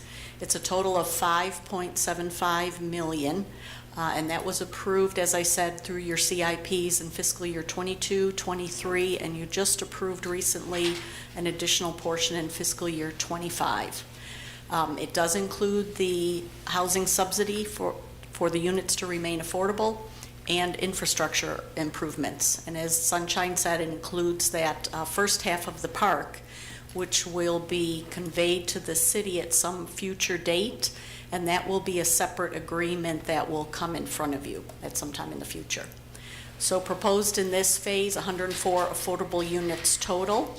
Tenant relocation assistance the funding can also be used for that, and a capped amount of the funding will be allowed to go towards soft costs for the Phase 2 project. So all of the residential units will be affordable, ranging from 30 to 80% AMI. There's 100 rental affordable units. 55 are replacing the Section 8 rental housing.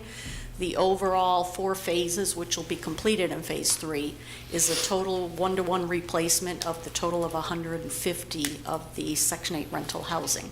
So 46 of the new rental units will be included in the new 100 units, and 4 of the units will be affordable home ownership units to be developed by Piedmont Community Land Trust. And those are also ranging from 30 to 80% AMI, but in your agreement, it talks about the average not exceeding 60% AMI, and that was because we all had some concerns if all those affordable home ownership units would be all built at 80% AMI.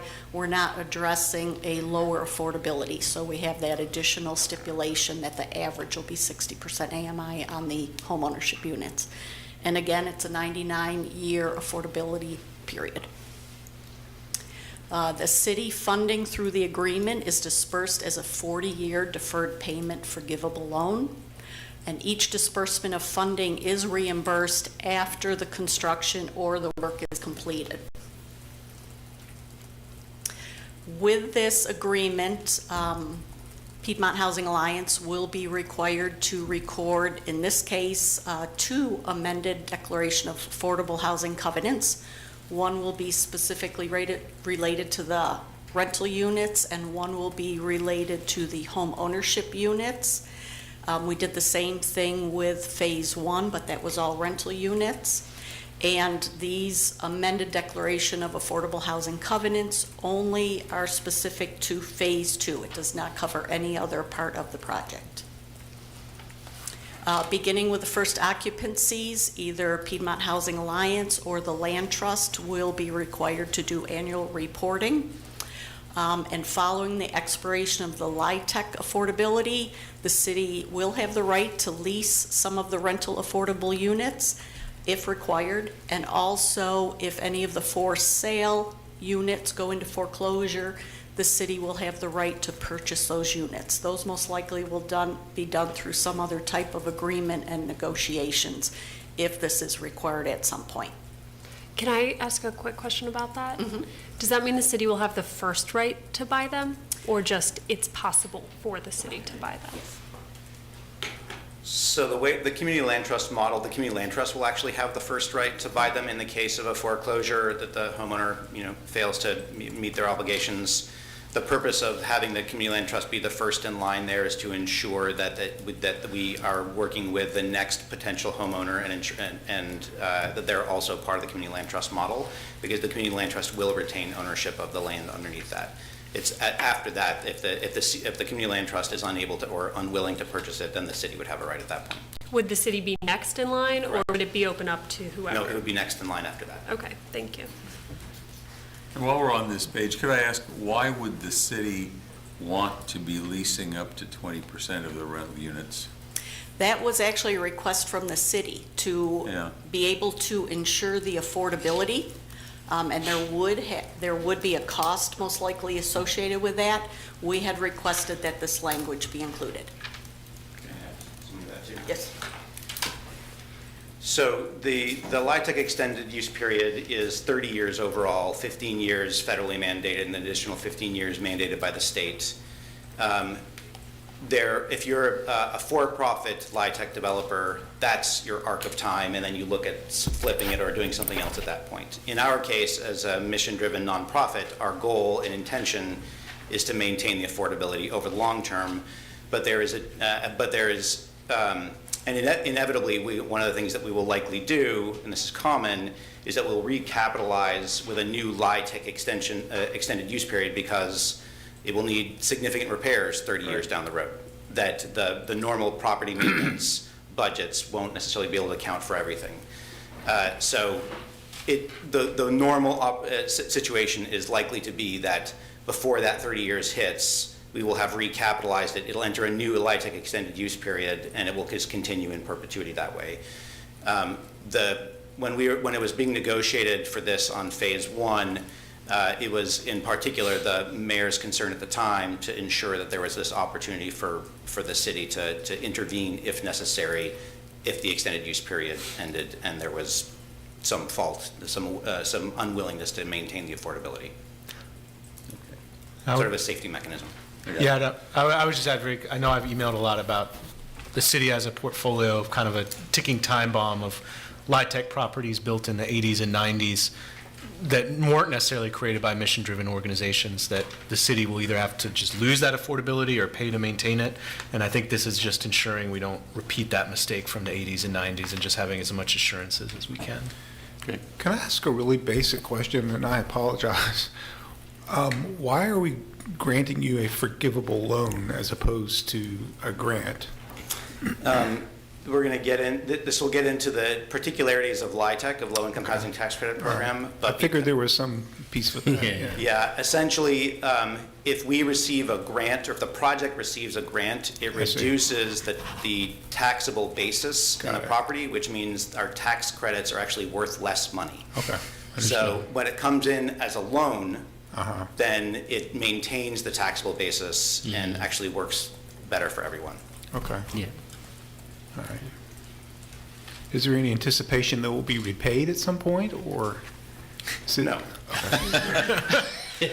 There is We may wanna if talk something about goes that. wrong and they stop being affordable, then it does get paid back, but that's not the goal. Only on default of the terms of the agreement. Okay. All right. Sorry. No, I didn't know why I was that. That's a good question. Good question. I figured there was a good reason, and I knew there's a lot of clever people working on it, so. So in the event that the project is foreclosed upon, the affordability restrictions will terminate, because then basically the lessees will be foreclosing on the property. Again, we talked about the city may have the opportunity to control some of these affordable units. However, there will be a cost associated with this. And again, it's intended that the park and the roads will be conveyed to the city upon completion. There will be separate agreements coming back to you with the terms of that at a future date. And this is a little outside the specific topic, but I just wanted to highlight that we've had some changes on the advisory committee in the last year or so, as some folks in the community have rolled off the advisory committee in the last couple of years, and as new members in Friendship Court have moved in. We've wanted to ensure that there's still a vibrant, committed group of folks who are able to participate on a regular basis. And so I just wanted to have their names be out there public and their photos out here public, just to honor the work that they have done and continue to do. So, thank you. Thank you. Thank you. So with that, we're happy to answer any questions, or we're asking for your approval on this forgivable loan. And this is the first of 2 readings of an ordinance tonight. And the basic framework for Phase 1 was the same as this in terms of the forgivable loan? Yes. Okay. So I just want to thank Sunshine and Friendship Court for their, PHA for their partnership in this and other affordable housing initiatives. So thank you very much, Sunshine. Appreciate your leadership on this. Are there other questions? Just one. Obviously, over this great, and I'm a supporter of it. The one question that won't come as a surprise that we get from the community is about AMI levels.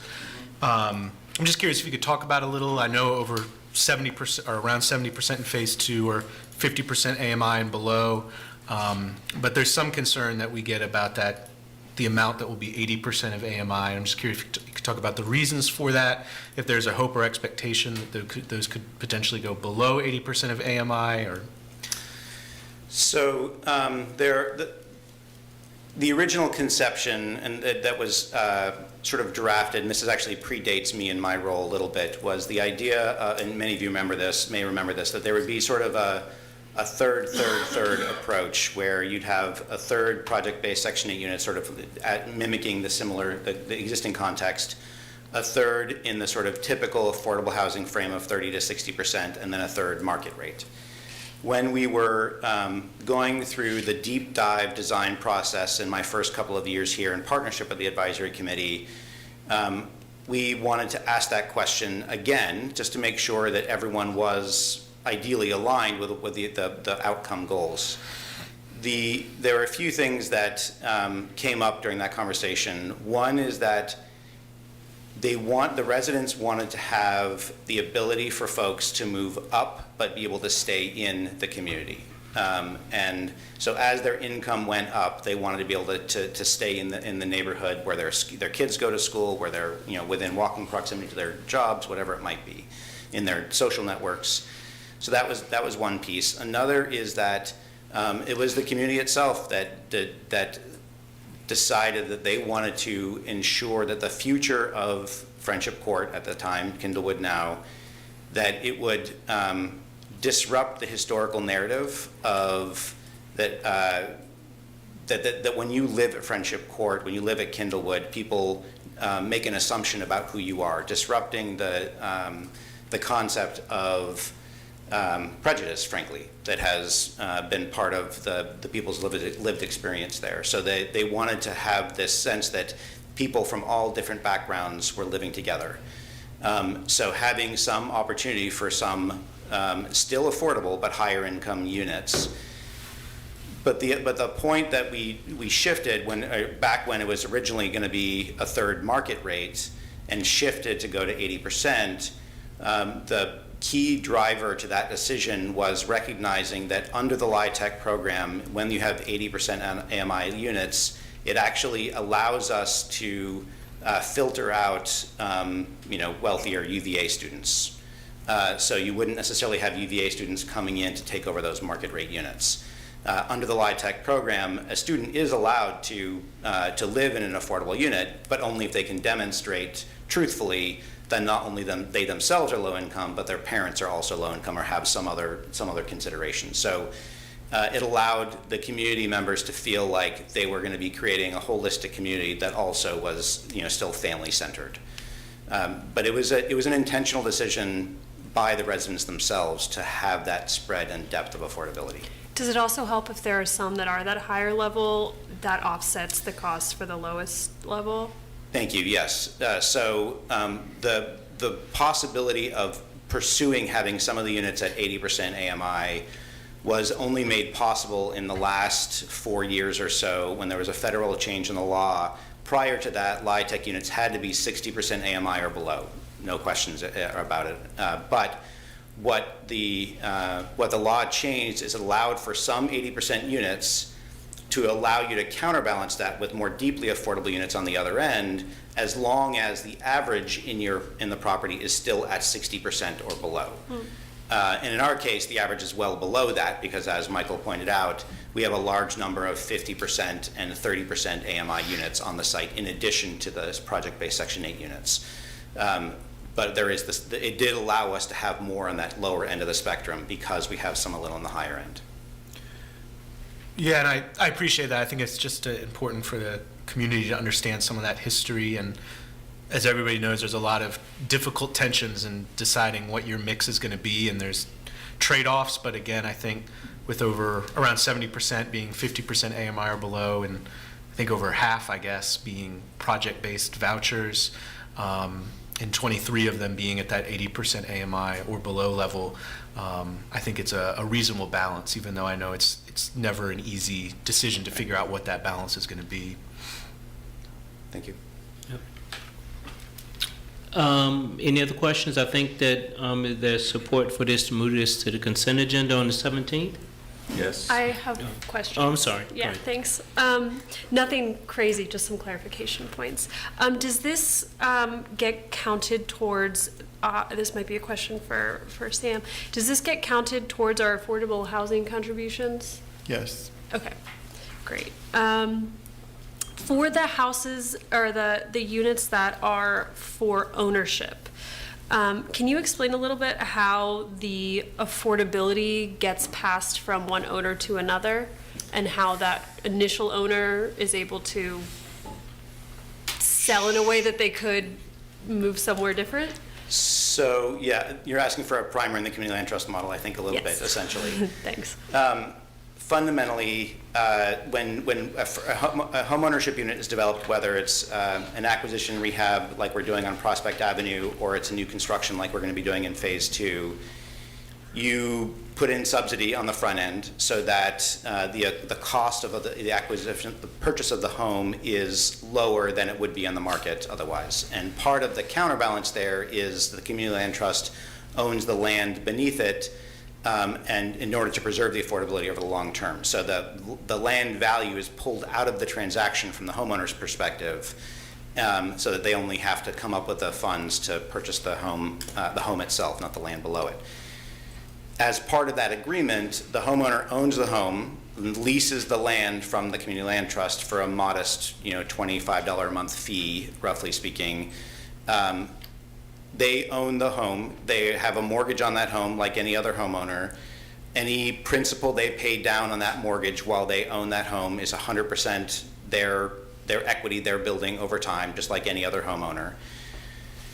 The other part of the homeownership equation is the appreciation in value that happens over time, typically, and that's where there's a little bit of a difference from the traditional homeownership model. So in the community land trust model, as a home appreciates over time, when a homeowner decides to sell, if they decide to sell, because they can actually not sell and pass it down to their children just like any other their home as well, so that there's no restriction on that.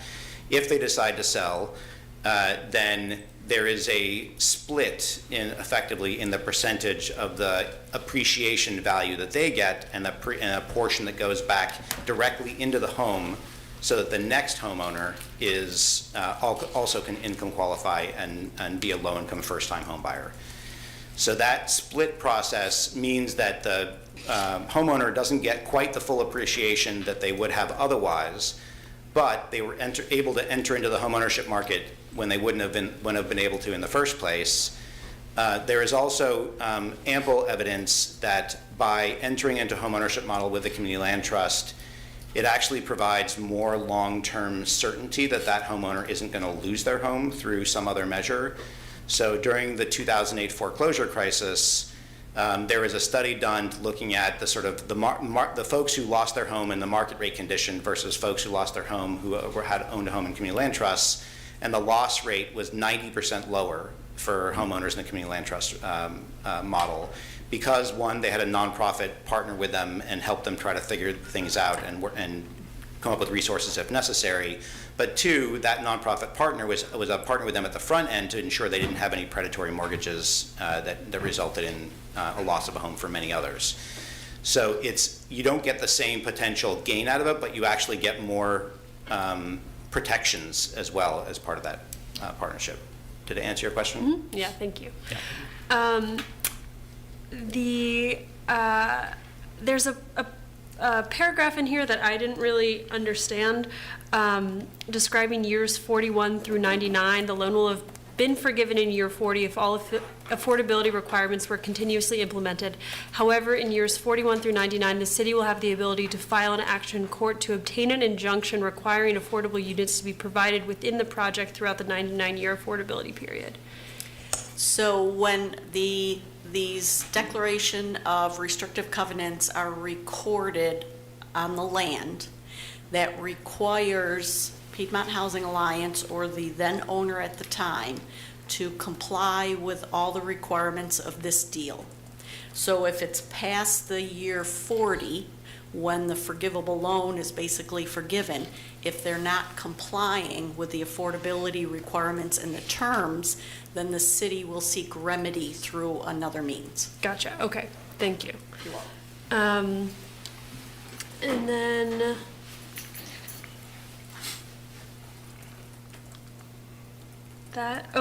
here we go. This is, okay, so let's say a household of 4 persons has an income at 80% AMI. One of the kids gets a summer job and now they're at 81% AMI. What happens? They're fine. Okay. So when an income qualification event happens, and you're talking about homeowner or rental or both? Either. Yeah. But let me just the rental. homeownership for a second. So the homeownership income is only qualified at the beginning when they purchase a home, purchase the home in the first place. After that, their path in their life, we hope they increase their income. We hope that they, improve the opportunities down the road. In the rental side, it's not actually terribly dissimilar. So when a renter, let's say they move into an 80% AMI unit because they're at 75% of AMI, whatever it might be, and then whether it's because they have another income coming in or the parent gets a better job, whatever it is, once they are in the unit, they are locked into that unit essentially from that point forward as long as they choose to stay there. Okay, and that doesn't have to get revisited with a So there's still an income re-signing. qualification process that goes on, but because they were in there in the first place, they are able to maintain it. It's a little bit different if you're in, let's say, a 50% unit when you first move in. You might end up requalifying and moving into staying in place, but getting a 60% rent because your income went up. Mm-hmm. But in the case of 80%, where the cap is, you just stay in place and you're still paying the 80% rent. So you don't get kicked out? No. Okay. Great. And then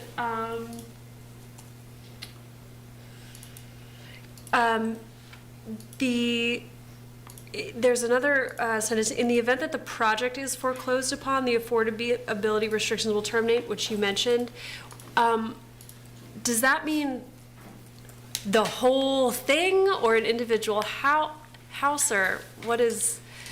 So that provision comes from Virginia Housing. It comes from the debt provider. So Virginia Housing is a state housing finance agency, but they provide the debt for most affordable housing developments across the Commonwealth, in part because they typically can cross-subsidize some of that and you get better debt terms. But any debt provider wants to have the ability to foreclose on a property if for some reason there's a default. So Virginia Housing has in their requirements that if that should happen, that they have the ability and the right to foreclose on the entire property, not just that, there's no individual unit in that case, it's a rental property, so it's the entire property.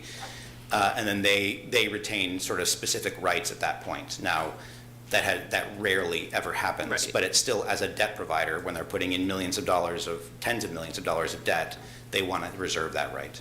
Okay, that makes sense. And those are all of my questions. Thank you. Okay. So we can take this to the consent agenda on the 17th? Yep. Thank you. Chris?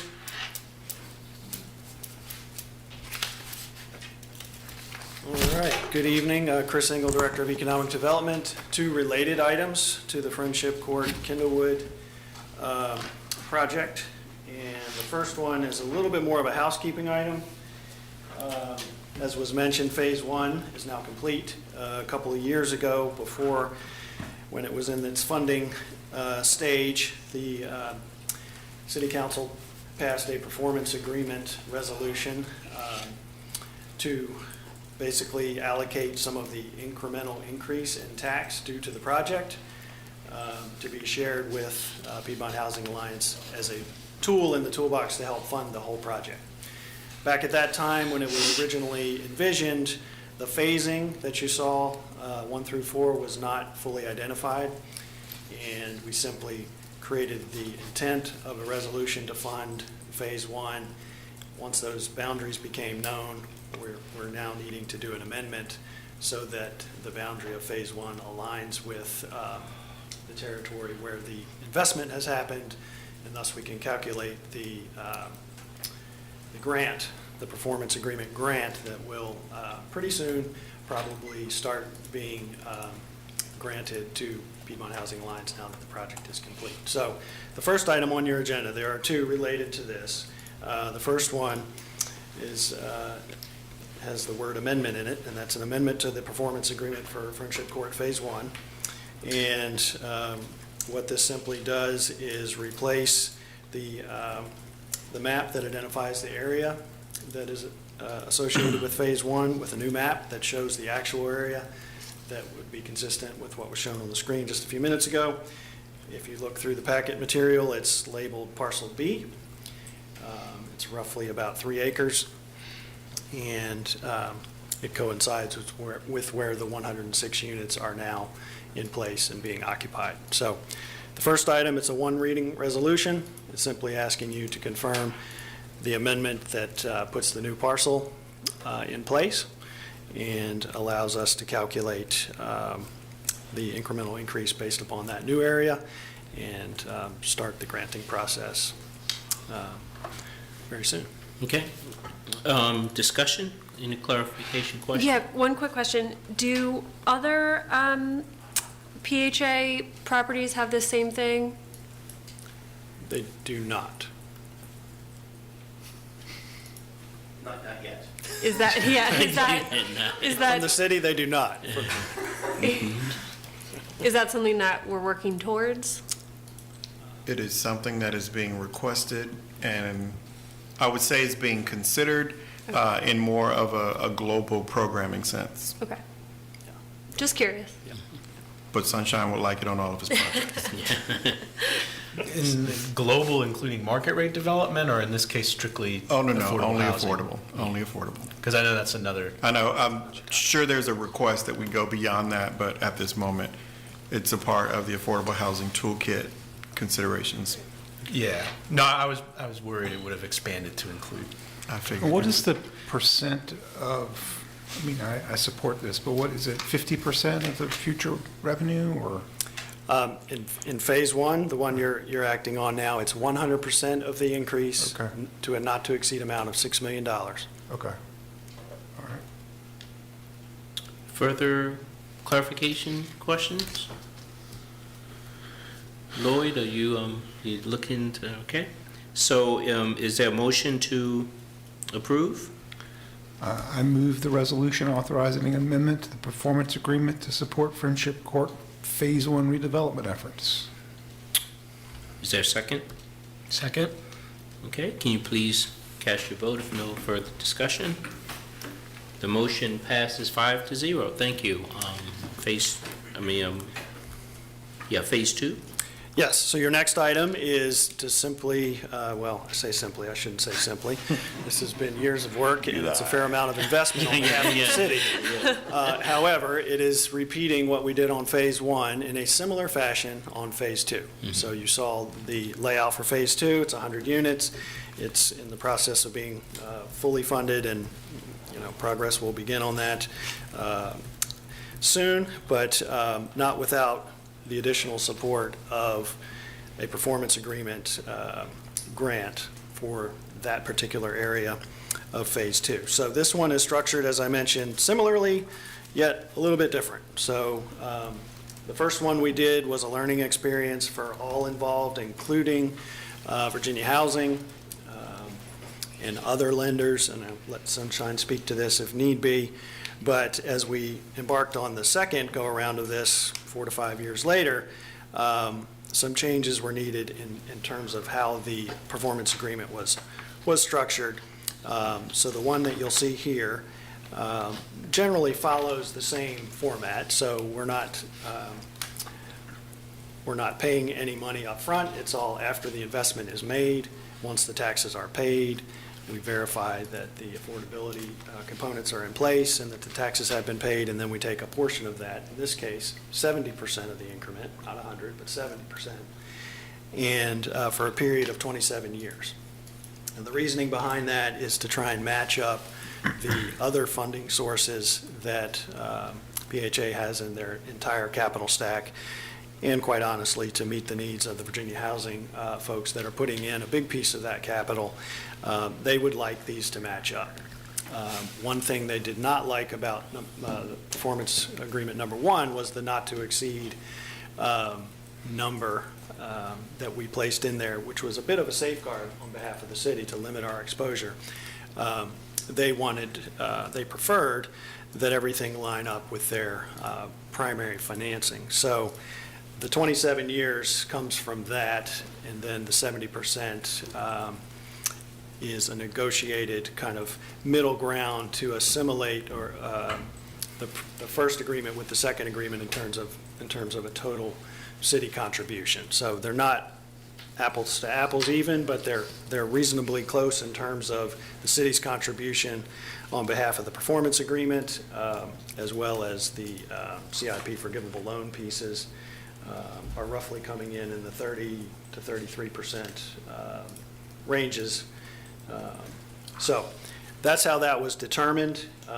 It meets the needs of PHA to move forward, and at this point, this is newfound money to the city. This is not coming out of general fund coffers. This is investment that is to be made, and once it's made, can then go to the general fund or can be shared for a purpose such as this. So wanted to explain that. There's 100 units. You heard about the affordability.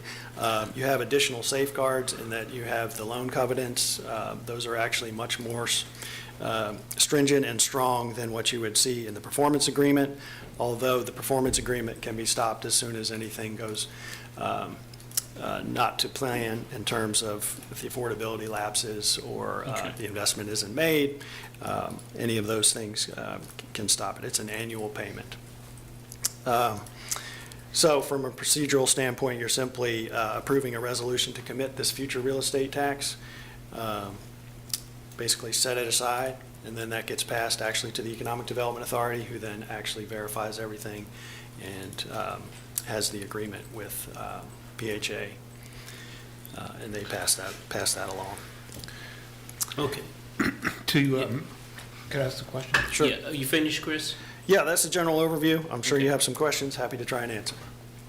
Yeah, to Councilor Oshrin's point earlier, Mr. Sanders, this future money that we're going to give, is that going to show up in our overall accounting for how much we're contributing to affordable housing? Yes, we will track that and capture that and report that out as a part of our affordable housing investment. And so this is sort of like a small area plan where the revenue from it gets directed back to it specifically. Yeah, there's a way to all of those things. How many other places are doing this? It seems really creative and smart. Is this comment? Very or- few, I think. You probably have a better sense. So TIFs, tax increment financing, is a tool that is long used for infrastructure improvements or other things that cities or counties want to do, whether it's urban rail line in Portland. When I was there 20 years ago, they did a TIF on the area where the urban rail line was going because they knew that they used that TIF as a way to pay the debt that they were going to incur to develop it in the first place. There's lots of infrastructure constructed using TIFs around the country every day, all day long. Using it for affordable housing has really emerged in the last decade, and I'll use the Portland example again for a moment. In that particular case, they moved into a model where a portion of the TIF would cover the infrastructure improvement, but another portion of the TIF would go to support the development of affordable housing or preservation of affordable housing along that corridor to ensure that there was opportunity for low-income residents to live along there, not just wealthier residents. So that was the sort of hybrid approach. Using it purely in this case as an affordable housing tool is, we're one of the few jurisdictions that I'm aware of that is doing it, but I think it's catching the eye more and more. And when we did this with phase one, it was sort of the first in the Commonwealth and as Chris was mentioning, there were some lessons learned out of that process. Immediately, relatively soon after we did it, a project in Richmond City did it as well, and then they developed a model in partnership with Virginia Housing that it sort of acted as the template for our second phase because it aligned better with how Virginia Housing wanted to see it work more efficiently, because ultimately Virginia Housing would love for other municipalities to do similar efforts. Great. It's an example of that punching above one's weight class. There you go. And so at the end of 27 years, it expires and taxes are collected as normal for the city. Correct, 100% to the So what does general fund. PHA do with that 70%? So we actually will have an agreement with Virginia Housing where we essentially hand it over directly to them, and it just becomes part of our debt repayment funding source. I mean, one of the things that had struck me about the notion of 100% going was that one thing we know about the development of affordable housing is that there tends to be an increase in the population of our school system, which is the most expensive thing that we do. And so when at least we're reserving 30% of that increase in taxes to help out with the schools, that's an improvement over the other. Yes, and I will say that the previous precedent for this prior to using it for affordable housing was for capital investment and business growth in the city, and those were capped at 50% for that very reason. Yeah. Any other clarifying questions? Or if not, can I get a motion to approve? Yes, I'd move the resolution authorizing a performance agreement to support Friendship Court Phase 2 redevelopment efforts. Second? Second. Before we vote, this may be a minor thing. What we did on number 16, it has Candlewood/Friendship Court, and this just has Friendship Court. Is this just the way it was doing this because of the way it was recorded, or? It's just different cooks in the kitchen. Okay, I just wasn't sure. It's the same. Yeah, okay. It's the same. All right. So can we vote, please? Okay, motion passes 5-0. Thank you. Thank you. Thank you. Mr. Hicks? Good evening. Good evening, Mayor and council members. In front of you is a request to approve there's 3 franchise agreements that we'll be approving.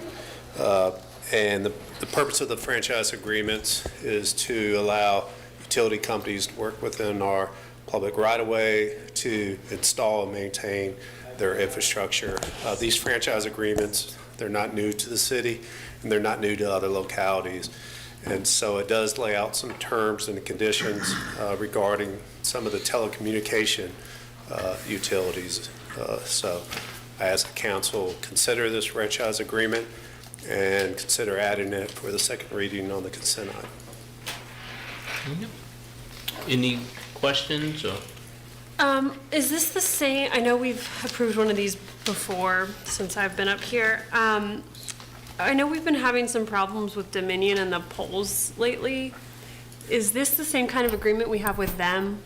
No, Dominion has a 1935 perpetual agreement, and this is not the same. Okay, so if they start not, I don't know, moving as quickly as we want them to, we've got more recourse here than we do otherwise. Yes, there are recourses in this franchise agreement, but a lot of it is just even executing and implementing the ones we've had in the past and working with the utility companies. Okay, thanks. So will we have the ability to say something if they want to put a pole in the middle of an ADA compliant ramp? Correct. They have to apply for a right-of-way permit, and we'll be reviewing all those and moving forward. They won't. Now, Dominion predominantly are the ones installing the poles. The telecommunication companies, they have a utility attachment agreement with Dominion Power to attach it.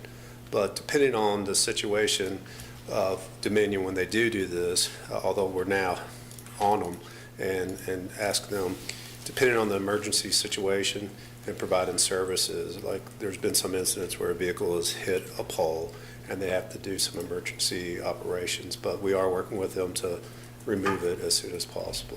So to answer your question, yes.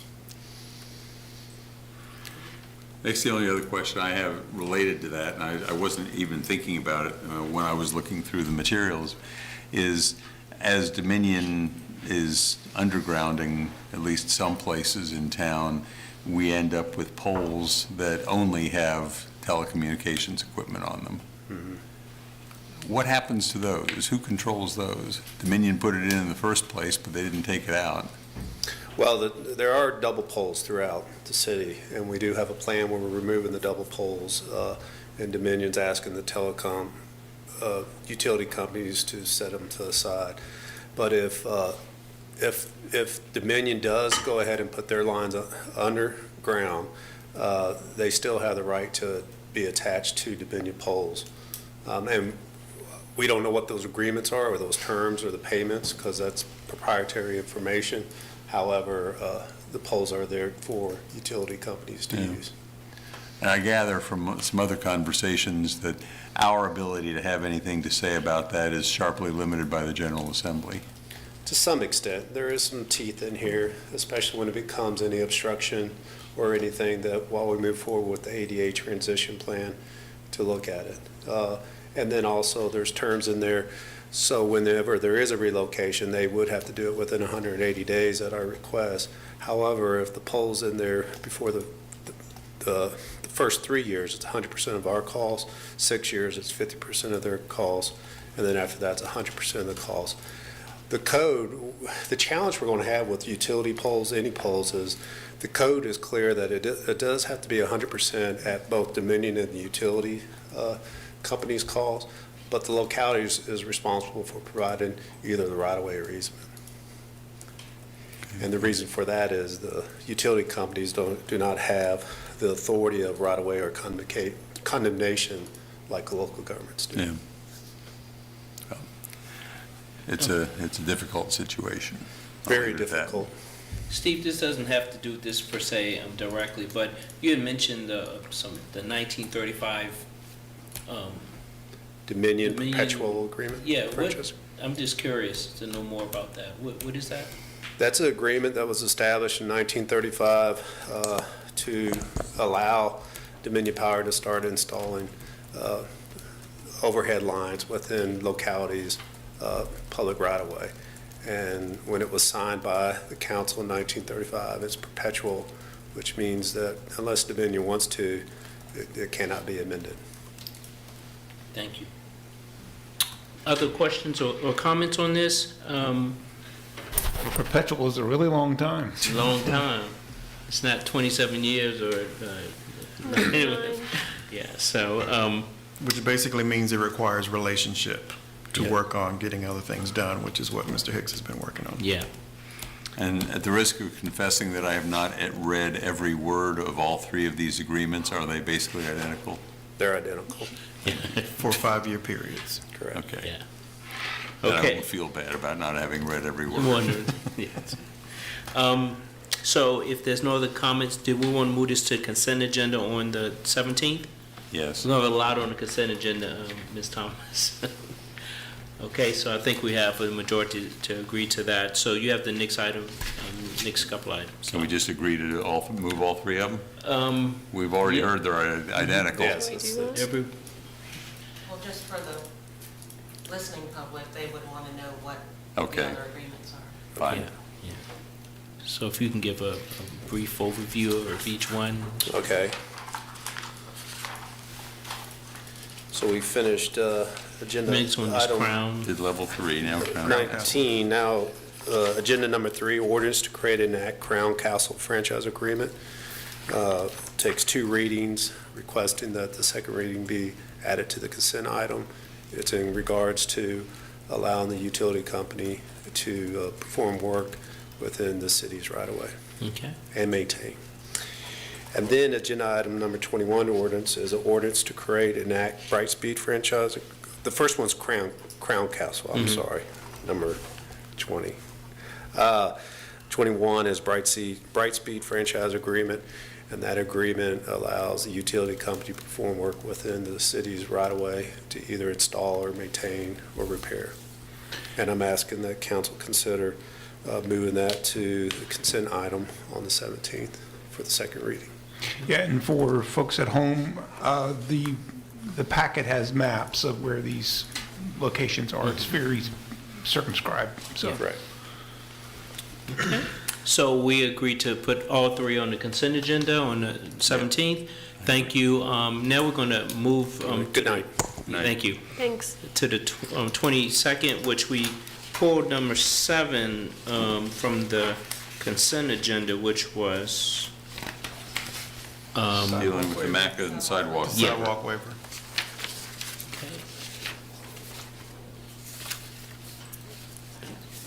No, Dan is. Oh, Dan is. oh yeah. So good evening, everyone. I'm Dan O'Connell, City Planner with NDS, introducing the sidewalk waiver before you. This is for the MACA PUD, the rezoning for which was approved back in the beginning of 2022. This is for approximately 150 feet of sidewalk on an interior road for the proposed development that is currently labeled Road C, that is being proposed to be developed with sidewalk on only one side.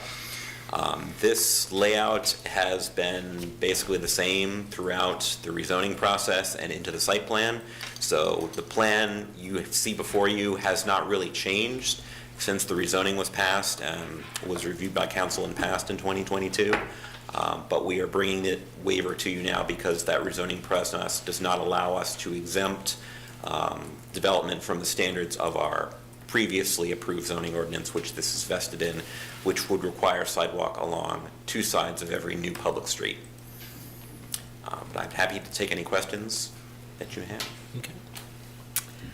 So, yes, I have looked at I wasn't here for the original PUD, but I've looked at the plans, and I understand that the section of road is really kind of just a border around a park. It's not like a from A to B sort of area for people. So I'm kind of less concerned with usually I'm very pro sidewalk 100% all the time, so this might surprise some people. I'm not actually super concerned about the waiver of this sidewalk, but I had some questions about the site plan in general, with some concerns about connectivity for bike ped otherwise, and wanted to kind of chat about how that all fits together. Okay. And so the questions that I had, I sent out earlier, and actually James Freeze responded kind of right after we agreed to scoot this around. But the idea that I wanted to confirm was that there's kind of this switchback path in the southwest corner that looks like it could aim towards the Greenway and connect down there, which would prevent people who live there from having to go up to Park, down the ramp on 250 to connect to the Greenway. Is that going to happen? Is that going to be paved and connect to the greenway somewhere down the hill, or at least connect to that shared use path that's on the way to the greenway? Yes, I believe it's paved. It's meant to connect to kind of the remnants of the driveway for the old property that used to be on the top of that hillside, and it would be going down to the, connect to the multi-use path on the bypass. Okay, that's great. And then for the other suggestion was that Road F currently dead ends, and then across the barrier, I don't know if that's grass or sidewalk or what it is, there's parking spaces, and then the switchback path starts. Would there be a way to facilitate bike transit through that barrier so that bikes wouldn't have to go all the way around the townhouses that are in the middle, down Road C, and then through the parking lot to connect to the switchback path? It could be done. It would probably require the voluntary agreement of the developers to make that change and to extend the easement up that road and construct whatever pedestrian infrastructure is needed to make that work. That road, I believe, is intended to be a private alleyway, basically just for rear access to the townhome units. So it's not developed with any kind of sidewalk standards, and the city would not have, I don't think we have standards for private alleys requiring sidewalk.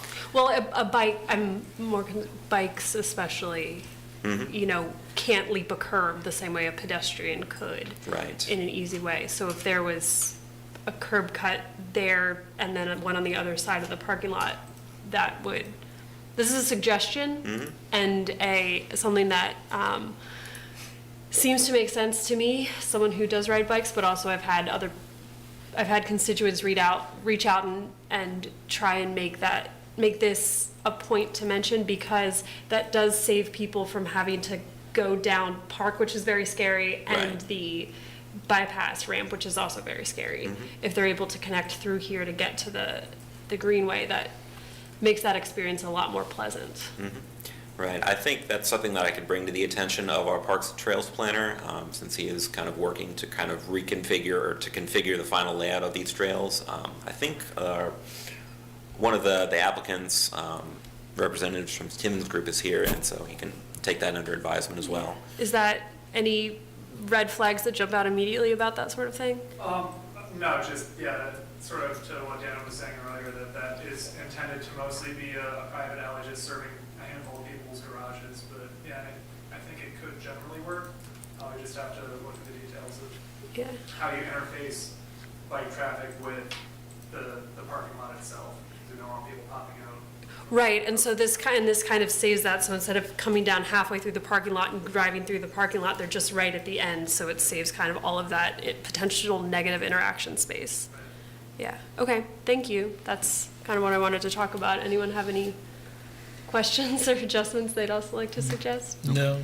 And under the new zoning, correct, City Council has no discretionary involvement in sidewalk waivers. It's purely the zoning administrative waiver process. Okay, thank you.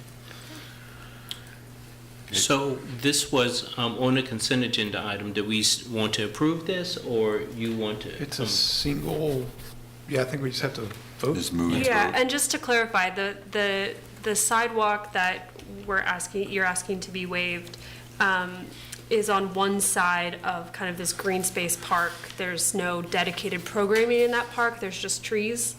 Correct. Okay. Okay. Motion to approve. So move its approval. Okay. Can I get a second? Second. All in favor, please vote. Okay, that's been approved. Thank you for bringing that to attention. Natalie, that's good. So Thanks for sticking around, y'all. I appreciate it. We're now, Council, is there any questions for the city manager to follow up on? Nope. Thank you. Okay. We're now at the point for the second community matters. Miss. There be no other action. We stand adjourned. There being no other public.